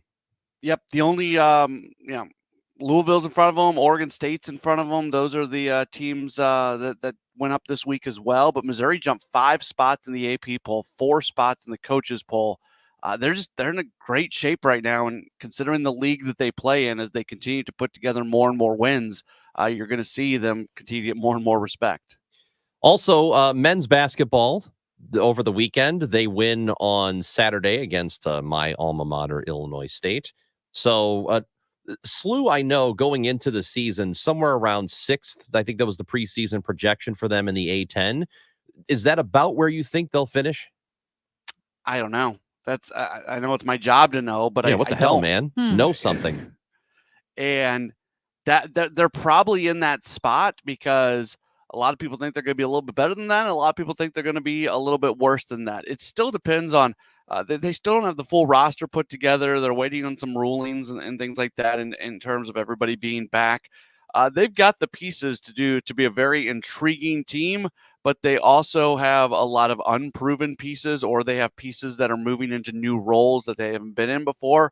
So it's really hard to assess who they are. A good first week to the season, that Southern Indiana team that they beat, that wasn't a bad team, and then they do what they were supposed to do against a non-D1 in Lincoln. And then you mentioned the Illinois State game on Saturday. That's a pretty good Illinois State team that they won. They'll get challenged a little bit more this upcoming weekend. They're heading out to Myrtle Beach for a tournament there. They'll play Wyoming. I don't know about Wyoming this year, but historically Wyoming's been pretty good. They could also match up against teams like Wichita State and Charleston, Vermont. Furman's generally got a pretty good team as well, Coastal Carolina. So they should face some better competition this upcoming week. Yeah, so that game on Thursday. Yeah, it's a Thursday afternoon game. We're going to have the broadcast starting at 12:45. So depending on if I believe if they win, Matt, the following day they'll play at 11. And if they lose, I think it's like 1 o'clock, something like that. It's either 11 or 1:30. I have 1:30. no clue if it's. I don't have the bracket in front of me. I don't know if you go into the early spot or the late spot based off wins or losses. I'm pretty sure it's the win. The consolation round is later, if I'm not mistaken. So, so we'll have afternoon basketball at the end of the week. You mentioned Furman. I had not heard of Furman until last year when they kind of had their semi-Cinderella run. Yeah. Yeah, they're in. I'd never heard of them. SoCon. Yeah, they're in the SoCon. They're in South Carolina or North Carolina. Or Do you remember when this was years ago, probably 20 years ago, when Gonzaga kind of burst onto the scene because everyone's like, "Where's Gonzaga?" That's how I felt. And now they're a with Furman. powerhouse. And now they're a powerhouse. That's how I felt with Furman. Greenville, South Carolina, the home of Furman, the Paladins. Paladins? Paladins. If you really want to know about colleges around the country, Amy, just follow the NCAA tournament. That's the best way. It really is. It is. Follow college basketball, and you will hear of colleges that you've never. I know about Santa Clara from Steve Nash.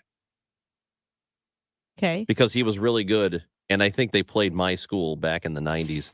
So that's a pretty solid program. I've broadcast a game at Santa Clara before. Really? Do you know when I was doing Air Force basketball, we played at Santa Clara one year. They ended our season in the collegeinvitational.com tournament. Let me .com. That really makes it classy. Yep. Let me say this: you got the good fortune of listening to the Air Force fight song a lot. I think that's the best of all the military fight songs. It's my favorite. Oh, without a doubt. How does it go? That one. Yeah, that's it. That's it. That's a great Into one. the sky. So- that one. One of the coolest things that happens at any Air Force athletic event is win or lose, they play the alma mater and the athletes go on to the band and they stand in front. And what you see happen when it's a service academy game, this is really, really cool. So like at Air Force, the Air Force band will be at the corner of one end zone. And let's say the Army band will be at the corner of the other end zone. And the losing team's band will play first. So let's say Army loses to Air Force. They'll run to one side of the end zone. Air Force will come behind. Army will stand in front. Air Force will stand behind them. The Army song will play. Then the Air Force team will just take off running in all kinds of excitement to the other side of the field to their band. Army will walk behind them, and then they stand behind and they do that. It's a really, really cool tradition of Service Academy football. I like some of that stuff. That's very cool that you got to be a part of that. Do you know what a paladin is? Remember how you said is that what Furman is? A paladin? Yeah. Is it like a spider or something? No, it's a military. Nope. Isn't it? Nope. Originally, it was a peer in Charlemagne's court, but it's a knight known for heroism and So it's a chivalry. soldier. Well, that's not military. A knight, A soldier. in a way.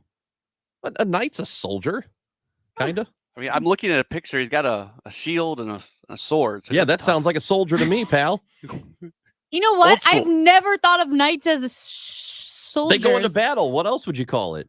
I know. I mean, you're right, but why do we not think of that? I don't know. It's a great question. Hey, Matt, I had another question for you, and I've a texter to 314-436-7900. This is from Justin, who is concerned the Blues are going to trade Jordan Binnington.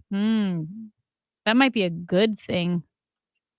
Matt? I mean, they had a heck of a win against Colorado on Saturday, and they've won more than they've lost lately. They've won 4 of their last 5. So if they stick around, I don't think so. Now, if they tank, I guess that could happen.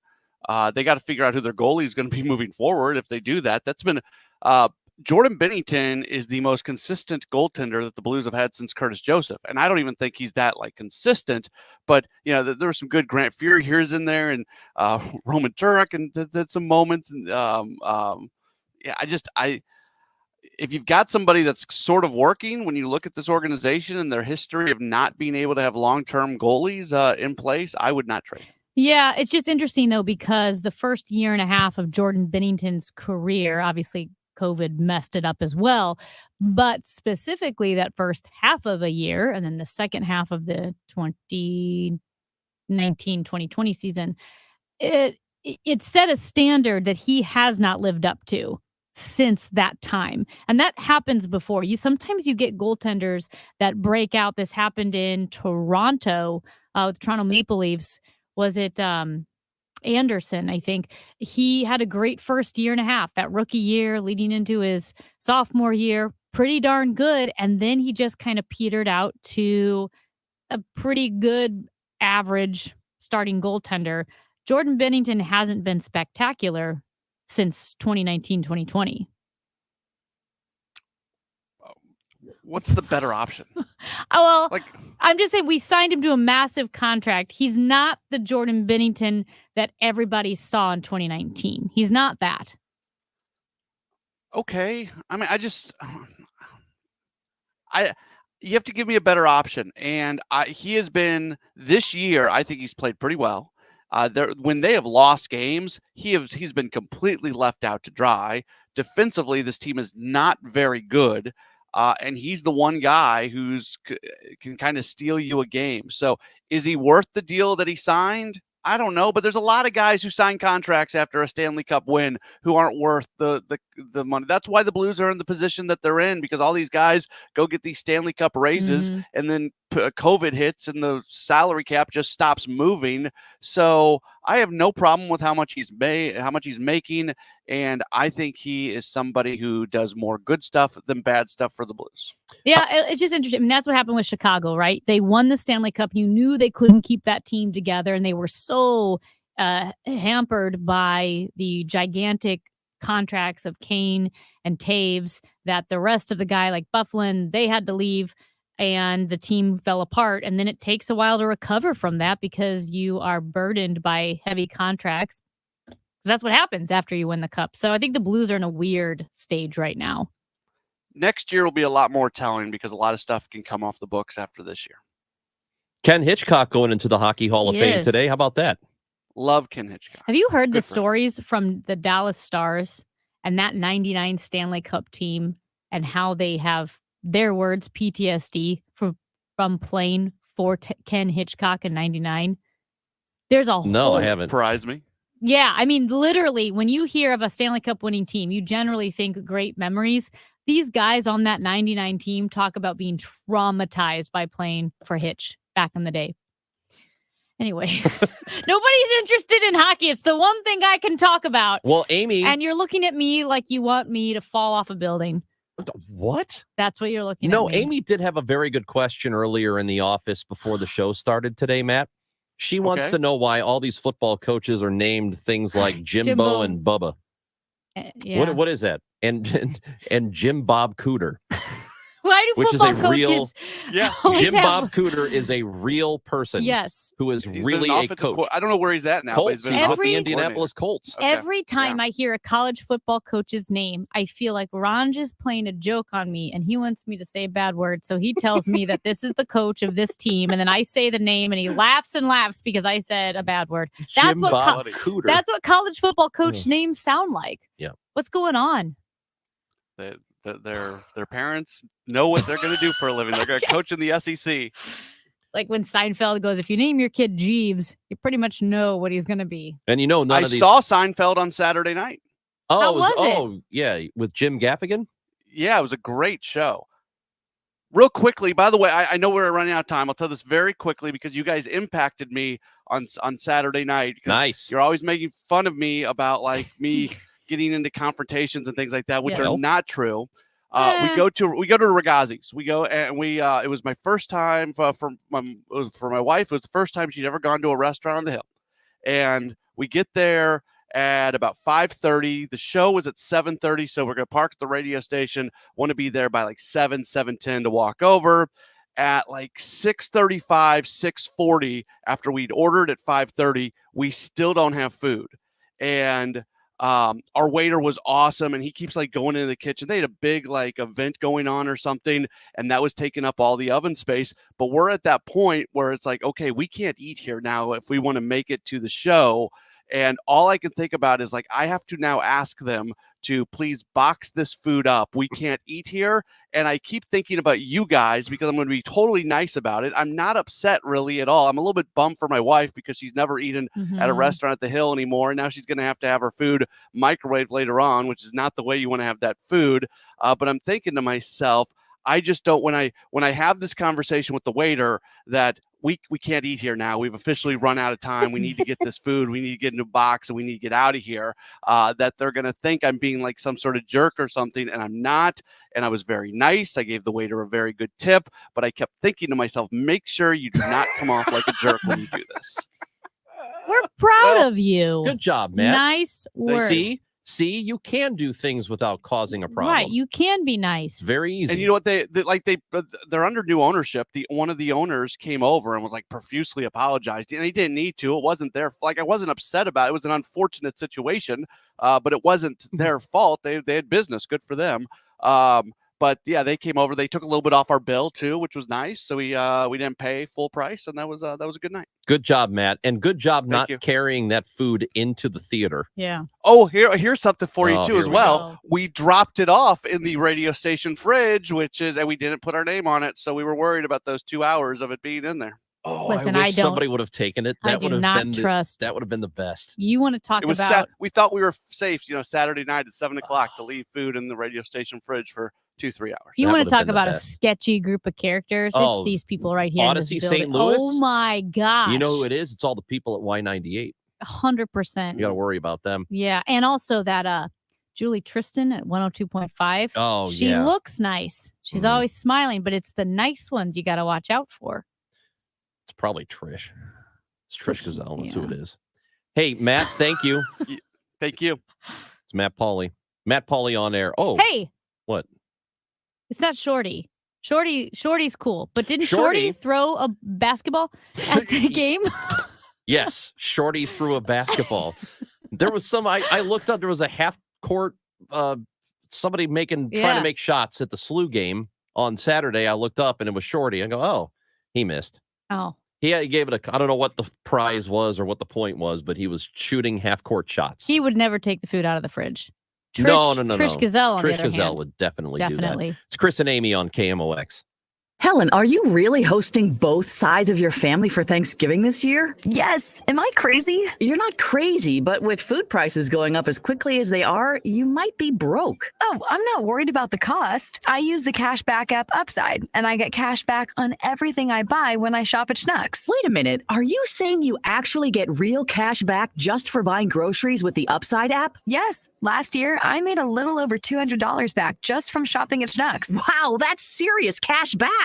I'm downloading the free Upside app now. Download the free Upside app now in the App Store or Google Play and start earning real cash back on everything you buy at Schnucks. Use promo code TURKEY for an extra 10% cash back on your first purchase. You can cash out anytime to your bank account, PayPal, or a gift card for Amazon and other brands. Just download the free Upside app and use promo code TURKEY for an extra 10% cash back on your first purchase at Schnucks. That's code TURKEY. This holiday season, the Dave Glover Show is excited to partner with Hardee's and Operation Food Search for our holiday food drive. While supplies last, stop by any metro area Hardee's and make a donation of at least $1 and receive a limited edition DGS holiday bumper sticker. All donations will benefit Operation Food Search to help children and families facing food insecurities. Get all the details about the campaign, or if you want to make an online donation, head to the KMOX.com events page now. I'm Brian Westbrook with Coalition Life.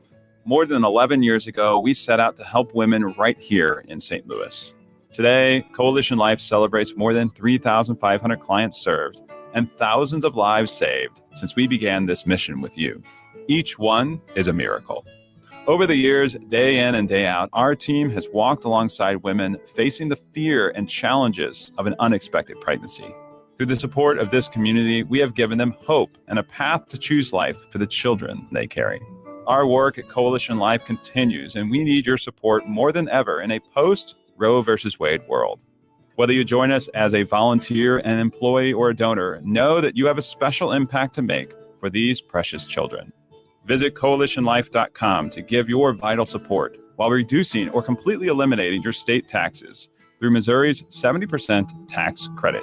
Learn more at coalitionlife.com, coalitionlife.com. Join me, Matt Pauley, and support Jewish Federation's Blue Ribbon campaign. The blue ribbon symbolizes support for the safe return of all 240 hostages taken by Hamas terrorists and unites you with people of all religions, races, and nationalities in telling Israelis they are not alone. Be part of the movement. Every dollar donated goes to saving lives and providing support in Israel. Visit jfedstl.org to learn more and donate. jfedstl.org. Hey, if you're tired of dealing with electrical problems at home or at work, look no further than Reinhold Electric, your trusted electrical experts. They have been serving the greater St. Louis and surrounding areas since 1976, and they have 24-hour emergency service. Their skilled electricians are ready to tackle any electrical challenge you throw their way. From residential to commercial, industrial, call Reinhold Electric today at 314-631-1158 and online at reinholdelectric.com. Tell them Bo sent you to Reinhold Electric. Hi, this is Steven from Creve Coeur Camera and the new owner of the Photo Pros. Recently, I lost both my parents to Alzheimer's, but I'm really lucky. My parents took hundreds of movies, pictures, slides, and kept their parents' photos too. So we, the Photo Pros, are digitally preserving all of these. Bring us your family history to be saved for the next generation and gift your family their history this holiday. Everything stays in St. Louis. Call 314-567-3456 or Google the Photo Pros or even Creve Coeur Camera. Join us at Odyssey as we all do our one thing, together millions of things for our planet. Planning a road trip this fall? Maximize your fuel economy by inflating tires to proper pressure and packing light. When we each share our one thing, it becomes a million things for our planet. What's your one thing? The choice of a lawyer is an important decision and should not be based solely on advertisements. The people have spoken. I want to thank you, St. Louis, for voting Onder Law 2023's best St. Louis law firm. When you're injured, call Onder Law at 314 or 618-9000000. Siding Express can totally transform the look of your home by installing Hardy Shake, board and batten, or a stone accent to make it your dream home. Siding Express is an elite preferred James Hardy contractor. Go to sidingexpress.com to schedule a free no-obligation consultation today. You know that new sound you're looking for? Well, listen to this. The Chris and Amy Show on KMOX. Hey, I have to. You got to reschedule your I have to wedding. reschedule my wedding. Because of me? Yeah. Ranj literally can't make it. I can't make your wedding. You So just now told I me got to the date. change it to like 6 weeks later. I hope you do reschedule your wedding just for me. I'm like not even joking. We have Eagles tickets to give away next hour. It's going to happen. You got to be listening to win. Sorry, Amy. It's KMOX. By texting 26022, you agree to receive recurring automated marketing messages from Tax Lien Code. Message and data rates may apply. Terms apply. Available at taxliencode.com. Have you ever wondered how America's most successful people build their wealth? By investing in tax liens. And you can too. The Tax Lien Code Masterclass is coming right here to St. Louis, where you'll have the opportunity to learn the same simple blueprint that tax lien investor Brian Peterson and his partners have used to purchase over $40 million in tax liens. With tax lien investing, you can earn government-secured double-digit returns on your investment as high as 30%. And that's just the beginning. Listen, if you've ever been interested in real estate investing but weren't sure how to get started, this is your chance. No prior experience needed. For 2 free tickets to the 2-hour Tax Lien Code Masterclass right here in St. Louis, text code to 26022. Hurry, with high demand, seats will fill up. Text code to 26022. Get 2 free tickets now. Text code to 26022. The Musial Awards return to Stiefel Theater this fall. You can be in the audience for this nationally televised event Saturday, November 18th. Named for Stan the Man, the awards celebrate those who embody extraordinary sportsmanship. Come walk the red carpet and experience the most inspiring night in sports. It's a show you don't want to miss and a perfect way to kick off the holiday season. The Musial Awards, presented by Maryville University, Saturday, November 18th. Tickets at musialawards.com. Hardee's newest handcrafted recipe, candied bacon, coated with caramelized brown sugar and a hint of pepper. Try it on a made-from-scratch breakfast biscuit with egg and cheese, or with charbroiled Angus beef on a signature Frisco burger, or as its own salty sweet snack pack. Any time of day, candied bacon brings savory sweetness to all your favorite things. At Hardee's, goodness in the making. For a limited time at participating restaurants. Exclusions may apply by time of day. KMOX, KECK HD2, K254CR, St. Louis. The legendary voice of St. Louis, KMOX. Always live on the free Odyssey app. The average age of a hearing aid wearer has gone from 68 to 59 years old. What's going on? Let's check in with Dr. Colleen Bosler from the Audiology Center. Baby boomers think of themselves as 15 years younger than they are. They're shifting their mindset from a retroactive to more of a proactive mindset in healthcare. They're focusing more on preventative healthcare, and that includes better hearing. We're here to bring loved ones back into the conversation. So please come in to see us so that we can test your hearing and get a treatment plan that's right for you. Hearing aids are so much more than better hearing. They can also alert loved ones if you've fallen and of your current location. They can keep track of your steps to encourage healthy movement throughout the day. Come see us to learn more. Thank you, Doctor. Dr. Colleen Bosler has 3 locations: Creve Coeur, St. Peter's, and Florissant. Call 636-441-7470 to make an appointment. Mid-America's most trusted source for news. KMOX.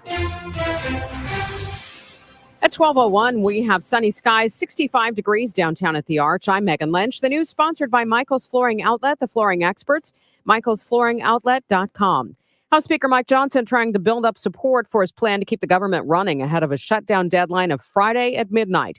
CBS News correspondent Scott McFarland reports the proposal splits funding in two, with some agencies getting money through the middle of January and others through February 2nd. Some Republicans argue that may give them 2 bites at the apple, 2 chances to try to leverage their power to lower spending in the future and cut into the deficit.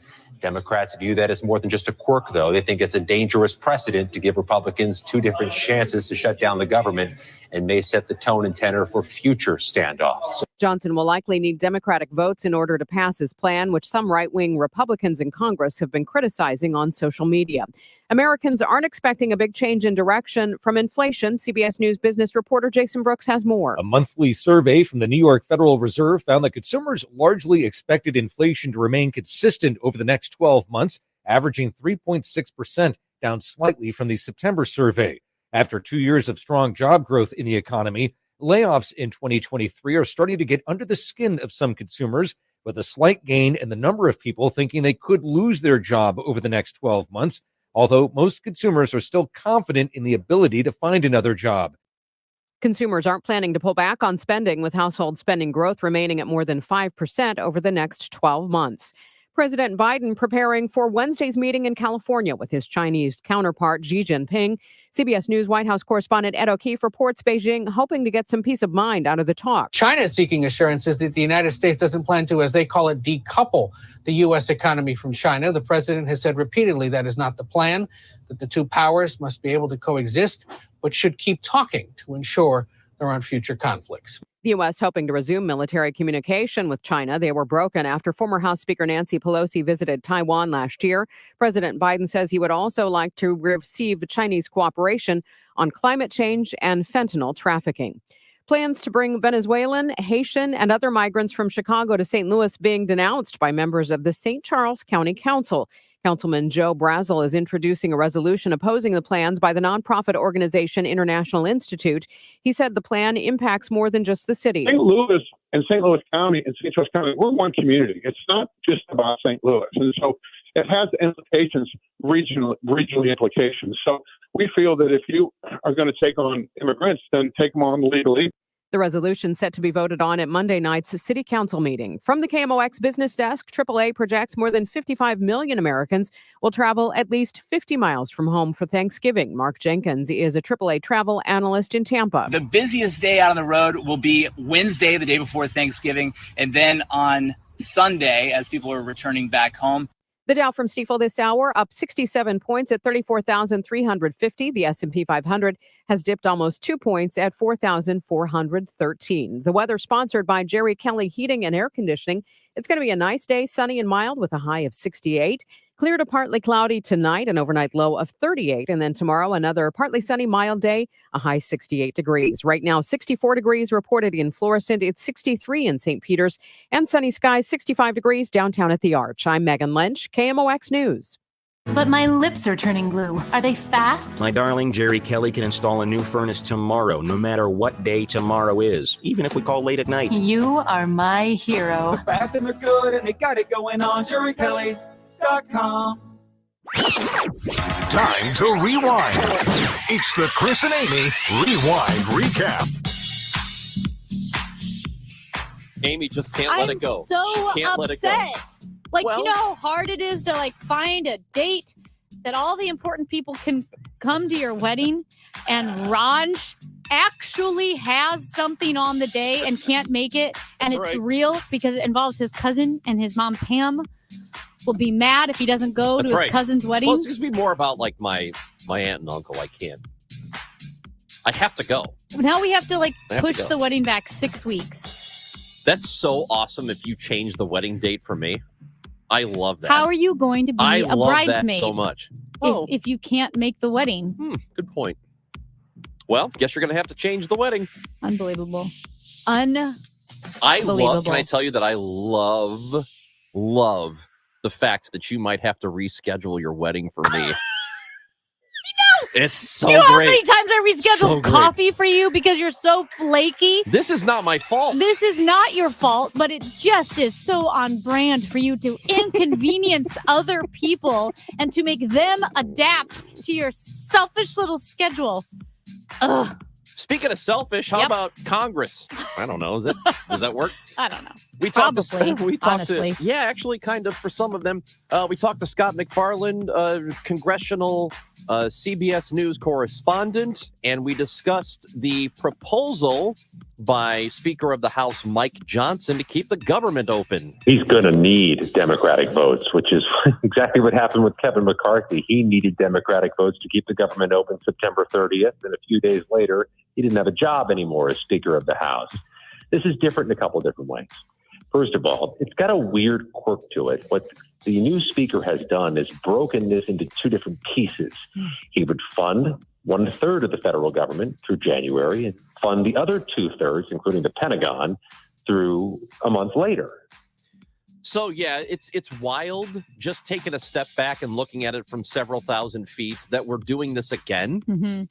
Just a month after we had this fight before, just to do the most basic thing, which is keep the government running, that we're on the verge of screwing it up again, like 4 or 5 weeks later. It's wild to me. And we could potentially be in a position where they have to do this and then again in the early part of 2024 where we have to go through this fight again. Why is this a thing now? Why is it a thing that we have a Well- fight over keeping government running? It's just when you are driven and motivated by negative partisanship, in addition to experiencing strong currents of populism and correlative isolationism, you are going to get people who are unwilling to work with the other party. You're going to get major hangups on issues that historically would have had bipartisan support, like aid to Ukraine. And things come to a screeching halt because you have grandstanders like a Matt Gaetz, right? Single-handedly starting the ouster of Kevin McCarthy. And so it becomes something of a show. And I brought this up with Scott McFarland as well. You are seeing a bit of a divide between newer or more newly elected members of Congress and those that have a bit more experience and understand that compromise and working with the other side is necessary to getting things done. And that also supporting a country like Ukraine is not just an altruistic endeavor to help the people of Ukraine. It's actually selfishly good for the U.S. because Russia is a geopolitical adversary that's getting pretty worn out by the cost and the expenditure of this fight. Which is what we want. Right. But just looking at this generally, it is, and I know we've had this conversation before, but it is profoundly bothersome to me that refusing to work with the other side is considered a positive. That's what I want. I don't want my congressperson to work with the other party. If that's where you are, you're in the wrong. You are wrong-minded if you don't want anybody from your party to work with the other side ever. That's ridiculous. And you need to rethink it if that's how you think things should be.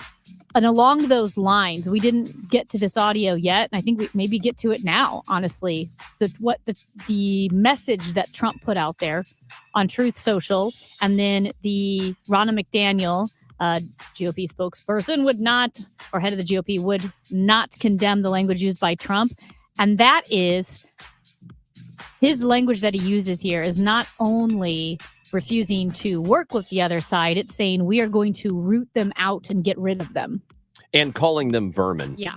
Calling people who oppose him vermin.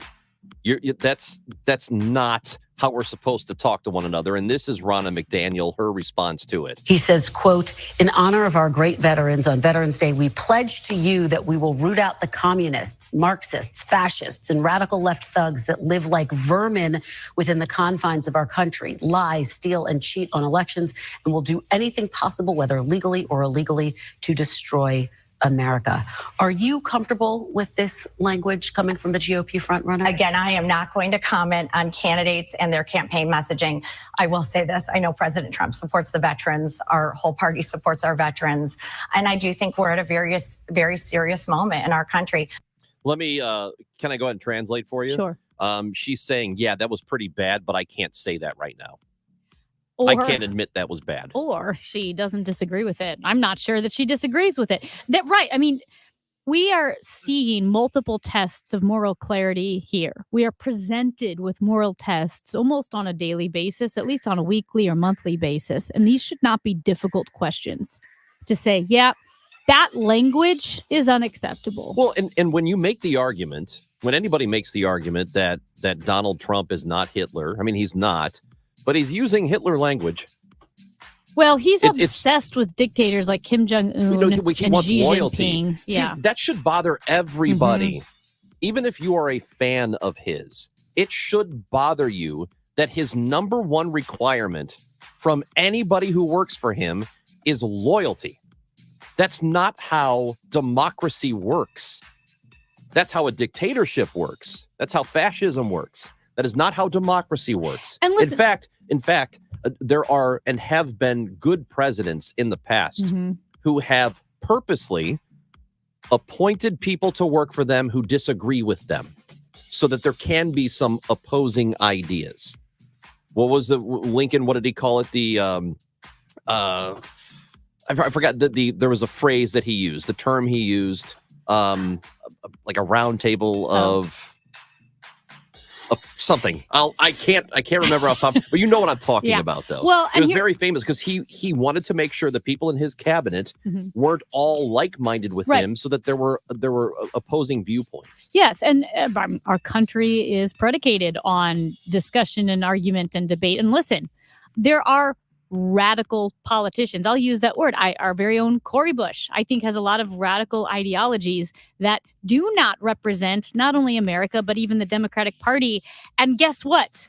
Voters have the opportunity to change that. Even within the Democratic Party, you have the current St. Louis County prosecutor, Wesley Bell, is running for that seat because he feels that he can do a better job. And here's the thing. That's the way this is supposed to work. You can't have the language that Donald Trump is saying, like calling the other side vermin and getting rid of them. What are you talking about? They're democratically elected. If you disagree with someone, if you think someone is very progressive and not effective, like I would argue Cori Bush is, then someone else who would be a better candidate can come along. And that's what we're seeing. The language that Trump uses should be offensive to everyone. Everyone. Even his proponents. Yes. And what it does is it begets violence, because if you're a crazy person and you hear your leaders say these people are vermin and we need to root them out, you got a couple of crazy folks out there who might think to themselves, well, I'm gonna do something about They'll this. feel morally obligated to. I have to do something about this. So, Team of Rivals is what I was looking for. That's right, because I have that book. Yes. I haven't read it yet, which Abraham is why I Lincoln, Team of Rivals. That's right. I love that. That's why. That's and what I we love that are. idea too, because it keeps you in check. If you And- have people Mhm. who are associates of yours, who you have appointed to the cabinet, who have differing ways of looking at things, it can help you get to a good solution. Right. You don't want to be surrounded by a bunch of yes men and women. And I will say this. But that's what he wants. His whole thing is everybody has to be. Look at how he turns on people who are not loyal to Right. him. Right. Well, and I will say this. This is just personalizing it. We talk about our friendship a lot, and we talk about, you and I will discuss very contentious issues. And I will, like I said, I've teared up because the issues are so contentious and emotional. But being able to talk to you about politics, about society, about our country, foreign policy, whatever it may be, makes me better because it makes me check myself and my beliefs and my views. Am I missing something? Am I not considering another aspect? Or what about, a differing point of view? It makes me sharper. And sometimes I say I like your point, however, I still believe what I believe. Other times it allows me and my viewpoint to evolve a bit. It's so important. I'm a better person for having these discussions. And I disagree strongly with a lot of conservative ideas, but I don't call or think of the people who have those ideas vermin. That's a bad It's a terrible connotation word. Yes, with that it word. is. Yes. Hitler literally used it, Yeah. to talk about his opponents. And I don't know. I just think our politics, as we've discussed in great detail, is in such a bad place. It's not the worst it's ever been, but it's still pretty bad. That's how we're talking about opponents. It's not the worst it's ever been, but it's about as stupid as it's ever been. Oh, it's because you easily could argue, stupid. right, in the Civil War, obviously that was worse. And the fact that people were arguing for slavery within our government is so inconceivable to us, and it's awful. So that is worse. We're in a stupider, dumber place in politics. I don't think there's any question about that. This texter says the term is team of rivals. Lincoln didn't coin it. Also, the reason he brought rivals into his administration was because American politics were considerably more fractious in 1861 than they are today. So, and that's correct. That's what we said. Civil War. And it was a useful way to safeguard his presidency against enemies. Trump sucks, but Lincoln had reasons that weren't totally pure. No, but he still had them. Yeah. He Lincoln still had these rivals. Lincoln had a team of rivals. Trump had a team of idiots. Yeah. Team of idiots. That's the book I would write now. And it's not just Trump. It's a lot of our politics. A lot of our politicians, right? Like we said, it's a dumber time. It's not the worst time to be alive. It's a great and easy time to be alive in a lot of ways. It's just a pretty stupid time. Texter says Hillary called American citizens deplorables. Yeah, that was bad. It was not great. But she did say it about a very specific group of people and not everybody who opposed her. That's not what that was. But I mean, it did imply every single Trump voter. And we know a lot of people who voted for Trump that aren't the Trump worshipers, that are great people. So that was a really, really bad moment. But also, we're still talking about it because that's how significantly. Yeah, it was definitely a mistake. What a significant misstep it was, is I'd that say we're it's- still talking about it. I mean, if we're grading it on a scale here, it's still not to the level of vermin. It just isn't. What else do we have? Oh, anything you missed? Odyssey app, AUDACY. Download it. Listen to the podcast later. You can also listen to us live. Hey, coming up next, I love this. We have a succession problem, and it's not the show. People don't want to get promoted. I have a succession problem. It's not still on. That's a problem for me. Yeah, it is. But yeah, you don't want to get promoted? What's wrong with you? I know. I can't wait to tell you why. On KMOX. 2 ways to listen to KMOX in your car. 98.7 in the city, 1120 a.m. further out. The voice of St. Louis, KMOX. Economists warned us 2023 would be a roller coaster. Now, a stunning survey reveals that living paycheck to paycheck is the most common lifestyle in America. But brilliant investors aren't just deploying a 60-40 portfolio. They've been investing millions into low correlation assets that can still climb when stocks flatline. A recent Citibank report highlights contemporary art as it's outpaced the S&P for the last 27 years by 136%. Masterworks gets this art in your portfolio, with 3 recent exits netting investors 10, 17, and 35% returns. After their 16th exit delivered double digits, Masterworks now has $800 million in assets under management. And you can skip their wait list at masterworks.com, promo code Jupiter. That's masterworks.com, promo code Jupiter. Past performance is not indicative of future returns. Investing involves risk. Important Regulation A disclosures and aggregate advisory performance at masterworks.com/CD. RENNER, forward and back. Hey, it's the Cardinal Cowboy. Renner Garage Door services the entire St. Louis metro area, St. Charles, South County, and Eastern Illinois. Sales and service. Renner, forward and back. RENNER. RennerDoorSTL.com. Giddy up! St. Louis Weight Loss Secret is having a huge one-day only holiday flash sale with $500 off. The flash sale is Wednesday, November 15th from 9 to 5.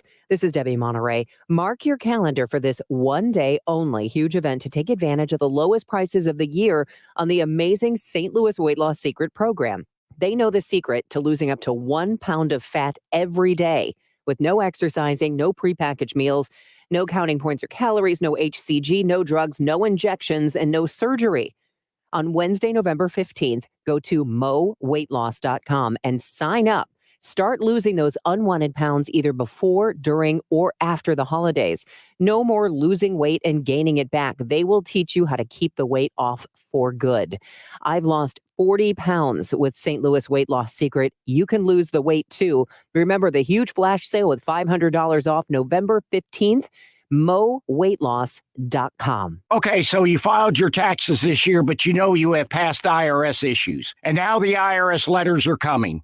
Hi, this is Lance Drury with the Lance Drury Law Firm. Don't ignore those IRS letters. They're important and give you rights and deadlines to defend yourself. Waiting could cause you to lose those rights. Call the Lance Drury Law Firm now and let us help you get ahead of the IRS and defend your rights while you still have time. The Lance Drury Law Firm is located here in St. Louis, so take the first step and hire a tax resolution attorney. We've made it super easy to schedule your free consultation in person, or you can do a phone call and save travel time. Remember, IRS problems are legal problems. So before you send money to some out-of-town, high-pressure salesperson, give us a call at the Lance Drury Law Firm. Call today at 314-238-7360. That's 314-238-7360. Or go visit LanceDruryLaw.com. The choice of a lawyer is an important decision and should not be based solely upon advertisements. You know the Midwest Money slogan, isn't cash in the bank better than scrap in the drawer?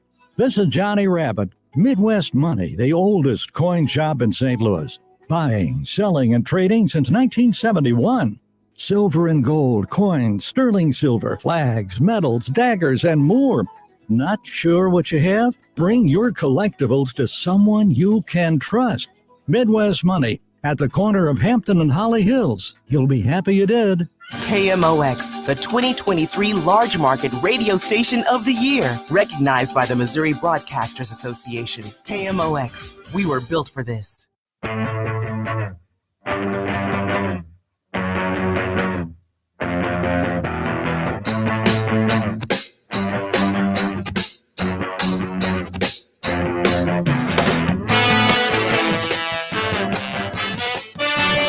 Chris and Amy on KMOX. What a show. We still have those Eagles tickets we're going to give away very soon. When, though?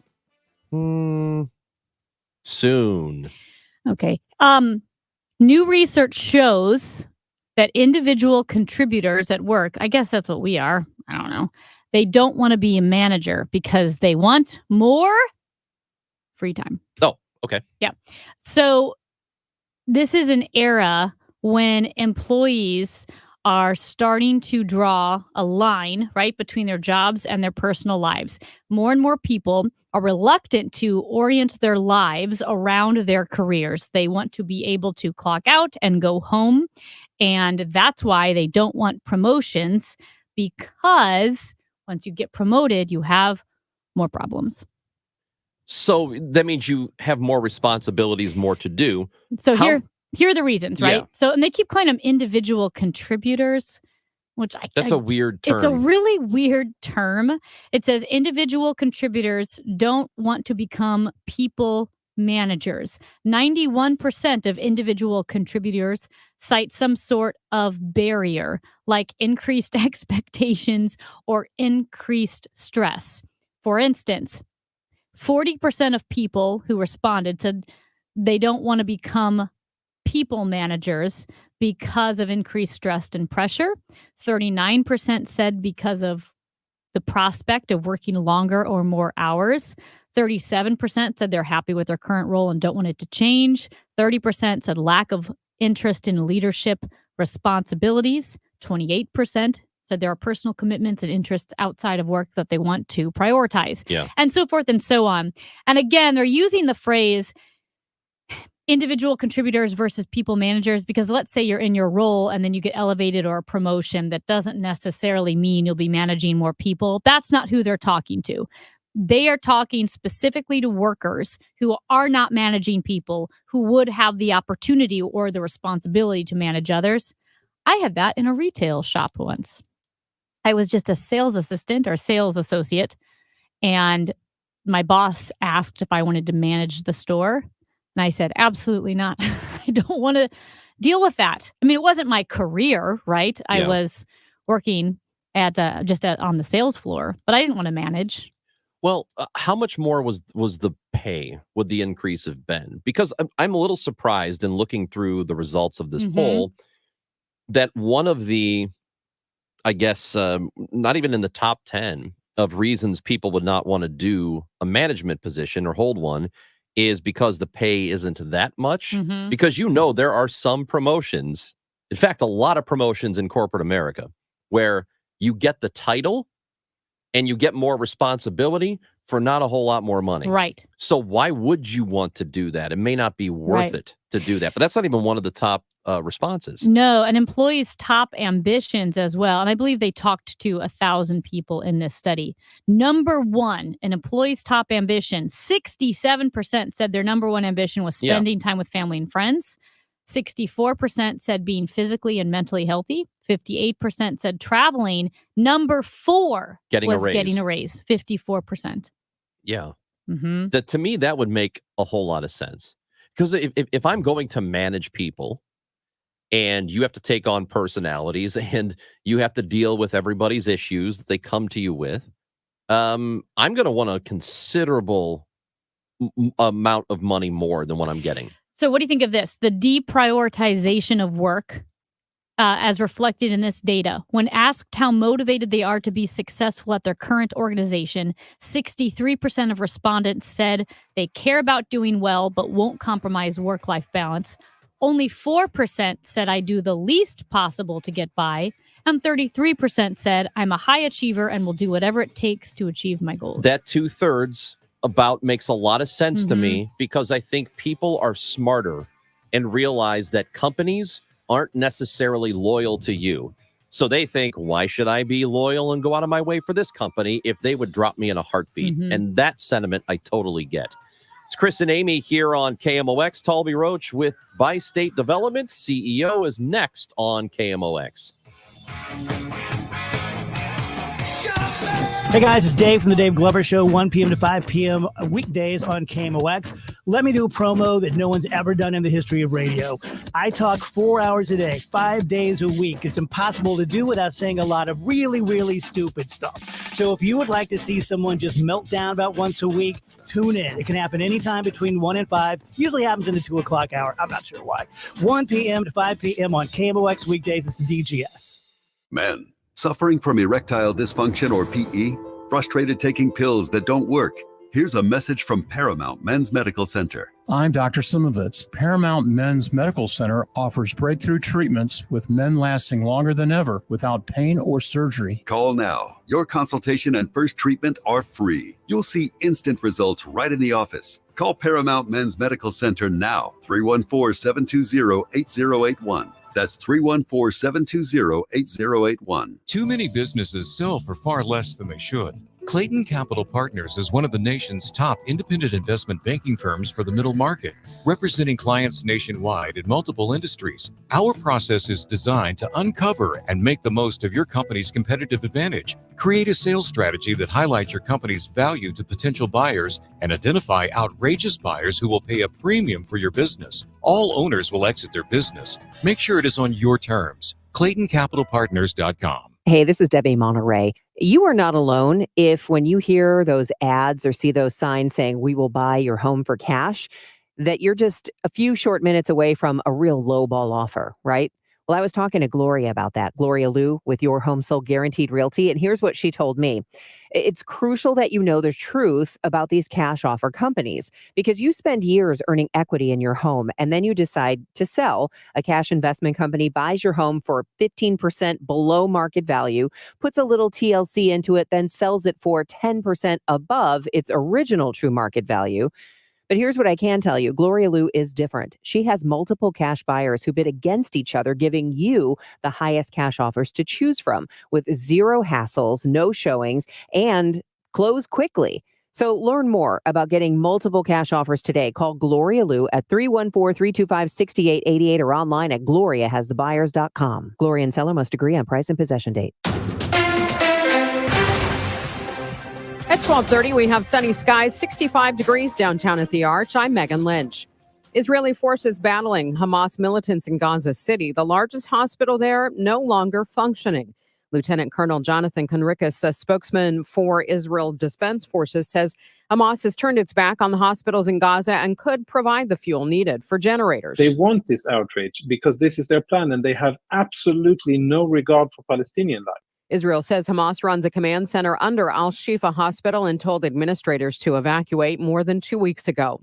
Clayton police say they're working their first homicide since 2006. Officials say a man shot to death this morning in the Morelands neighborhood about 5:25 a.m. When officers got to the 7500 block of Wydown Boulevard, they found the man with a gunshot wound. No suspect information has been made available by police. The major case squad has been activated. A federal rule that goes into effect next month could make it easier for millions of workers to unionize at big companies like McDonald's. The National Labor Relations Board rule sets new standards for determining when two companies should be considered joint employers. It could force big companies like Burger King or Amazon to participate in labor negotiations alongside their franchisees or contractors. Checking the forecast for the rest of the afternoon, it's going to be mostly sunny, nice, mild, a high of 68 degrees. Right now, we've already got 65 degrees under sunny skies downtown at the Arch. I'm Megan Lynch, KMOX News. Consumer Cellular. Freedom calls. Consumer Cellular offers the exact same nationwide 5G coverage as the major carriers, even in bumper-to-bumper traffic. Their 100% US-based support is just a click or a call away.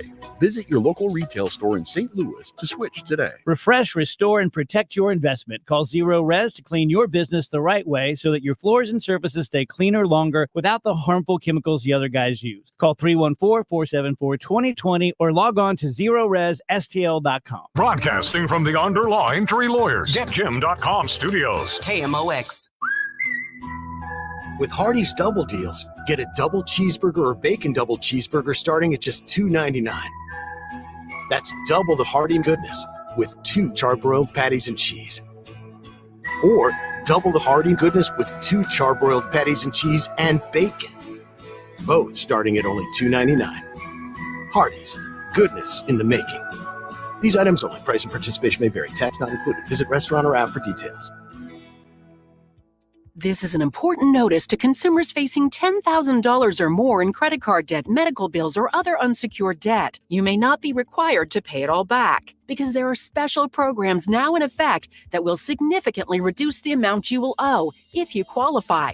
This is not bankruptcy or a debt consolidation loan. These programs, which the credit card companies like to keep secret, exist to aid American consumers struggling with overwhelming credit card debt by offering tremendous savings and real debt relief. Accredited Debt Relief has established a special hotline for you to call and learn what savings you qualify for. They've helped qualify consumers with over $1 billion in debt and are A+ rated with the Better Business Bureau. So don't wait. Get the relief you need during these hard economic times. For this free information, call the Accredited Debt Relief Hotline now. Call 800-728-8500.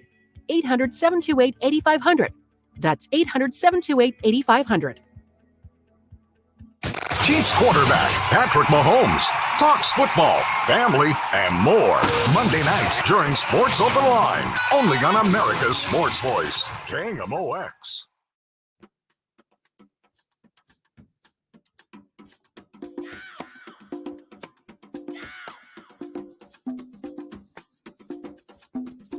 Chris and Amy on KMOX. The Dave Glover Show is coming up at 1 o'clock. We do have in studio with us the president and CEO of Bi-State Development, Talby Roach, is here. We are always, and first of all, Talby, thank you for coming in and sitting in with us today. Of course. Good afternoon, Chris and Amy.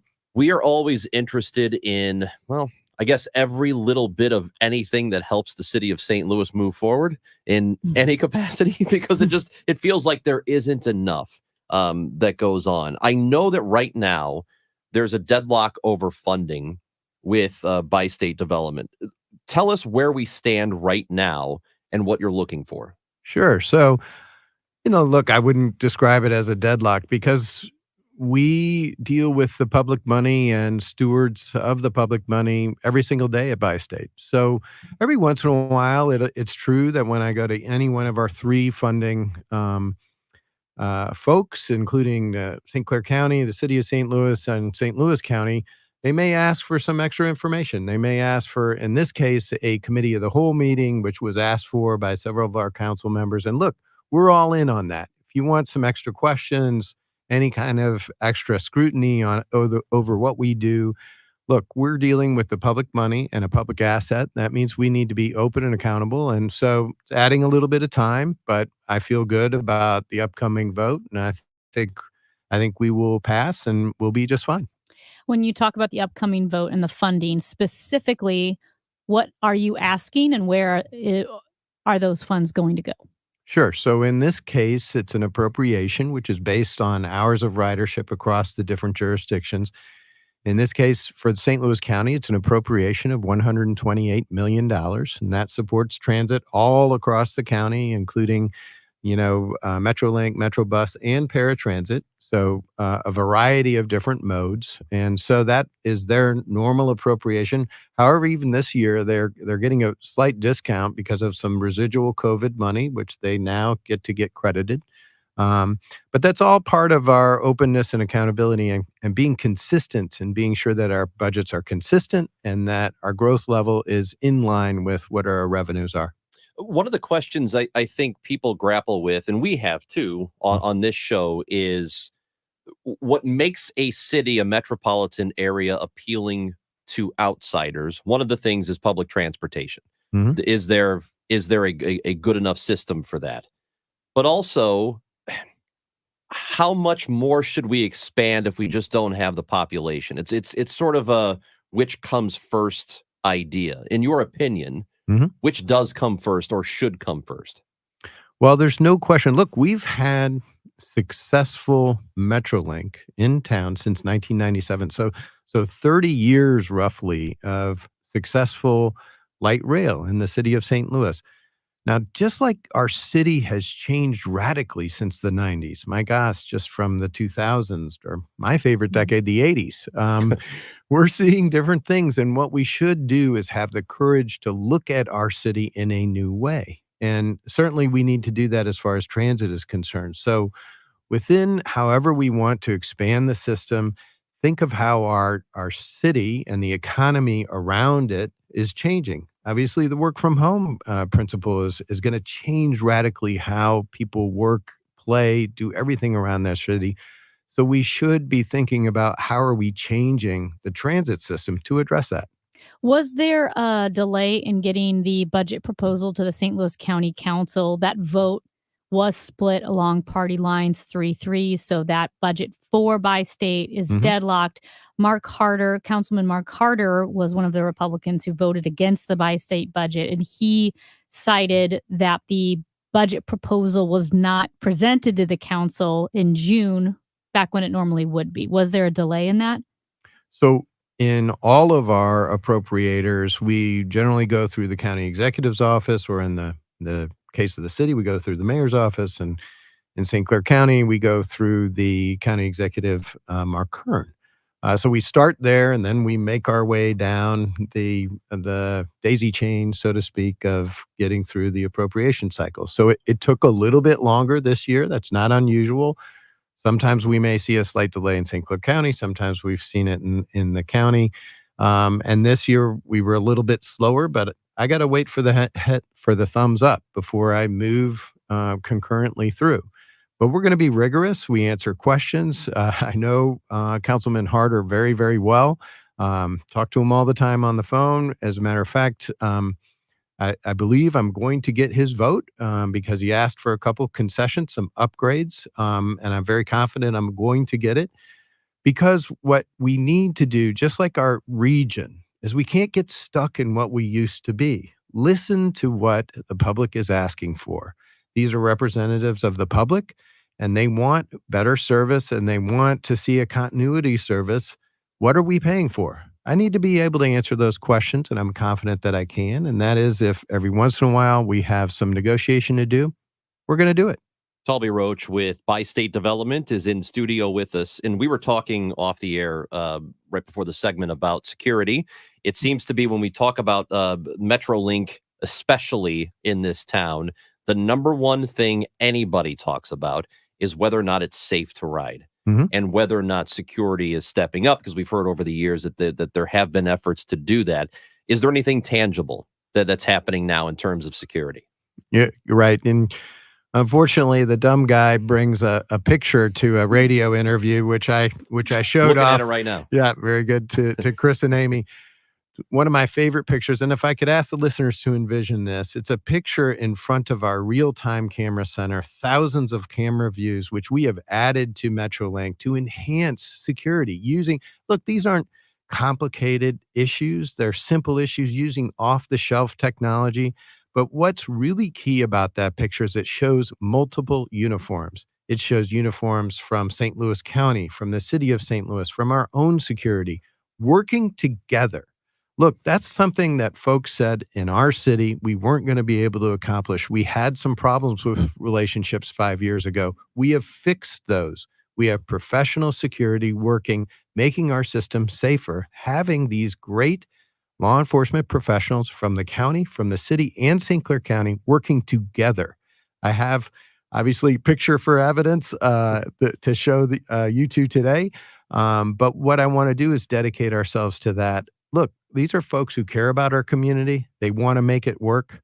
And look, we need to help them do that. And you said that specific facility is one of the Bi-State buildings off Compton, and there are security cameras, multiple televisions where you have St. Louis County police officers monitoring those screens. When did that start? Is this a new development, or has this been going on for a while? It is a new development. So that real-time camera center came online in the last 6 months. So part of the Secure Platforms project. So that is gating the MetroLink system, which we are in the midst of. The first rollout of that $52 million investment is enhancements to the security system. So actually moving from a base level of 600 camera positions to well over 1,500. And look, this is not complex ideas. We're seeing these in parallel ideas on the private sector businesses. And so what we're doing is taking those concepts, but coordinating them. And the Real-Time Camera Center, which is an extraordinary asset for us in doing proactive policing. Look, if you're going to be on MetroLink, we are going to see you. It is that simple. These are not complicated ideas, but I think expectations that the public has. What is the data here in terms of effectiveness? I mean, are you seeing results? We are. You know what is interesting, and look, I'm going to hedge a little bit because some of our numbers have gone up slightly in some of our fundamental crime statistics. A lot of that has to do with proactive policing, where, for instance, from our real-time camera center, if our folks, and these are trained police officers, if they see something that is not right, what they can do is then call ahead to the police officers and they can check folks out that may not look right. So we are seeing, as a matter of fact, in our statistical data, over 45% of our fundamental incidents as being proactive. So for instance, where they may have had a suspicious character, or somebody who may have been wanted, where we have done a proactive engagement, where we have folks that we may be looking for, or folks maybe even off of our system, in a crime that wasn't even related to Metrolink, where we are helping the law enforcement professionals make our whole community safer. This is the law enforcement asset. Are the security guards at the Metrolink stations and Metro centers armed? They are not. So we have 3 different levels of security. We have, for instance, our full law enforcement officers, which are a pretty healthy contingent. We have 44 officers in St. Louis County, about a dozen in the city of St. Louis, and close to that same number, 14, I think, is on the contingent in St. Clair County. But then they are supported through security guard level staff, and that's much more customer service. You'll see them in more polo shirts and so on, and they have non-lethal weapons. So, for instance, pepper spray. And that's the more appropriate for that, more customer service-based, checking tickets, enforcing things like fare enforcement or smoking on a platform or something like that. Are the armed, because there are some police officers around those areas, are those armed officers sent out to different stations based on crime statistics or population, or none of that? Yes, yes, and yes. Okay. So on a different basis, so on the statistics that we keep on a per station basis, but also on what that group of professionals is seeing on our video display. So for instance, they'll see normal activity. These are trained people. They see things that you and I would not, in how someone is walking around the platform or acting suspicious.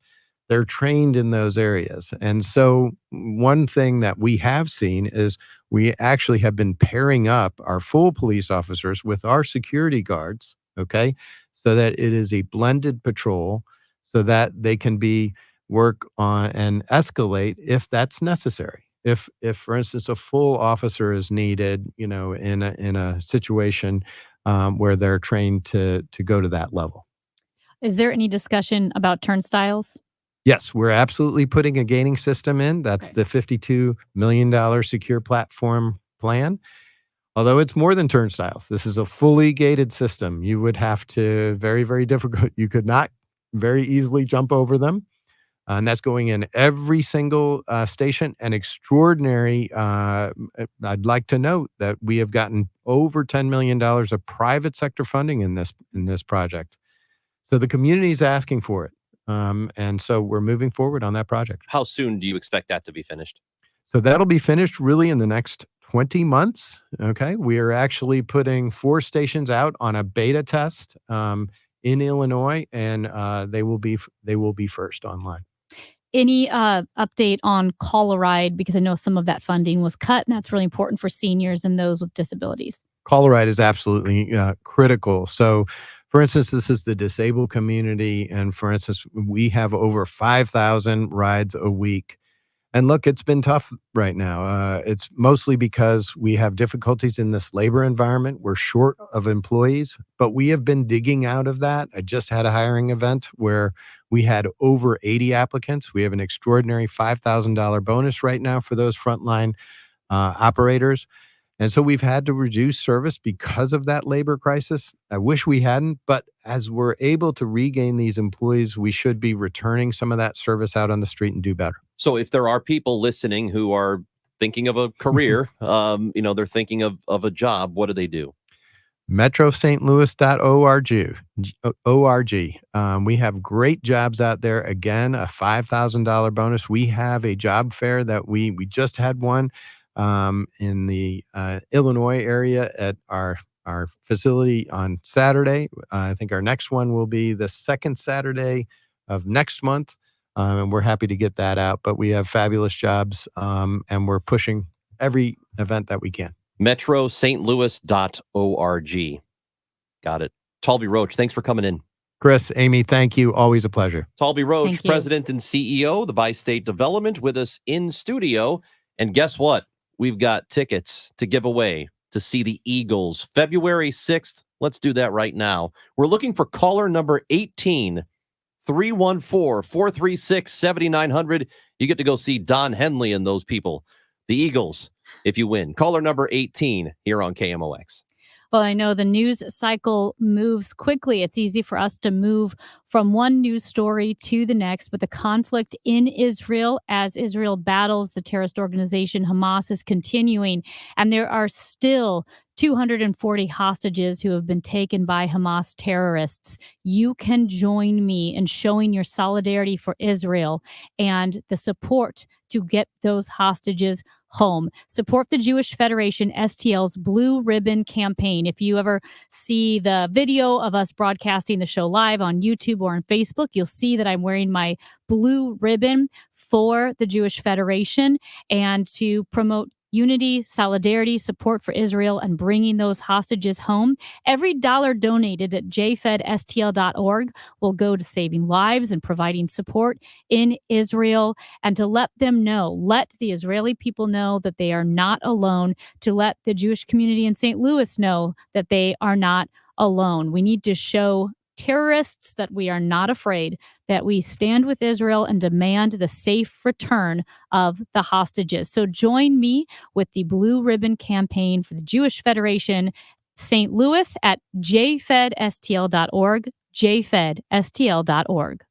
Get ready, St. Louis! It's Medicare annual enrollment period. So why not make enrolling easier with United Healthcare? Whether you choose our online tools or over-the-phone support, United Healthcare will help you compare options so you can choose a plan with confidence. This is Medicare made for St. Louis. Trusted everywhere. Explore our wide range of plans by calling United Healthcare today at 1-855-MEET-UHC. That's 1-855-MEET-UHC.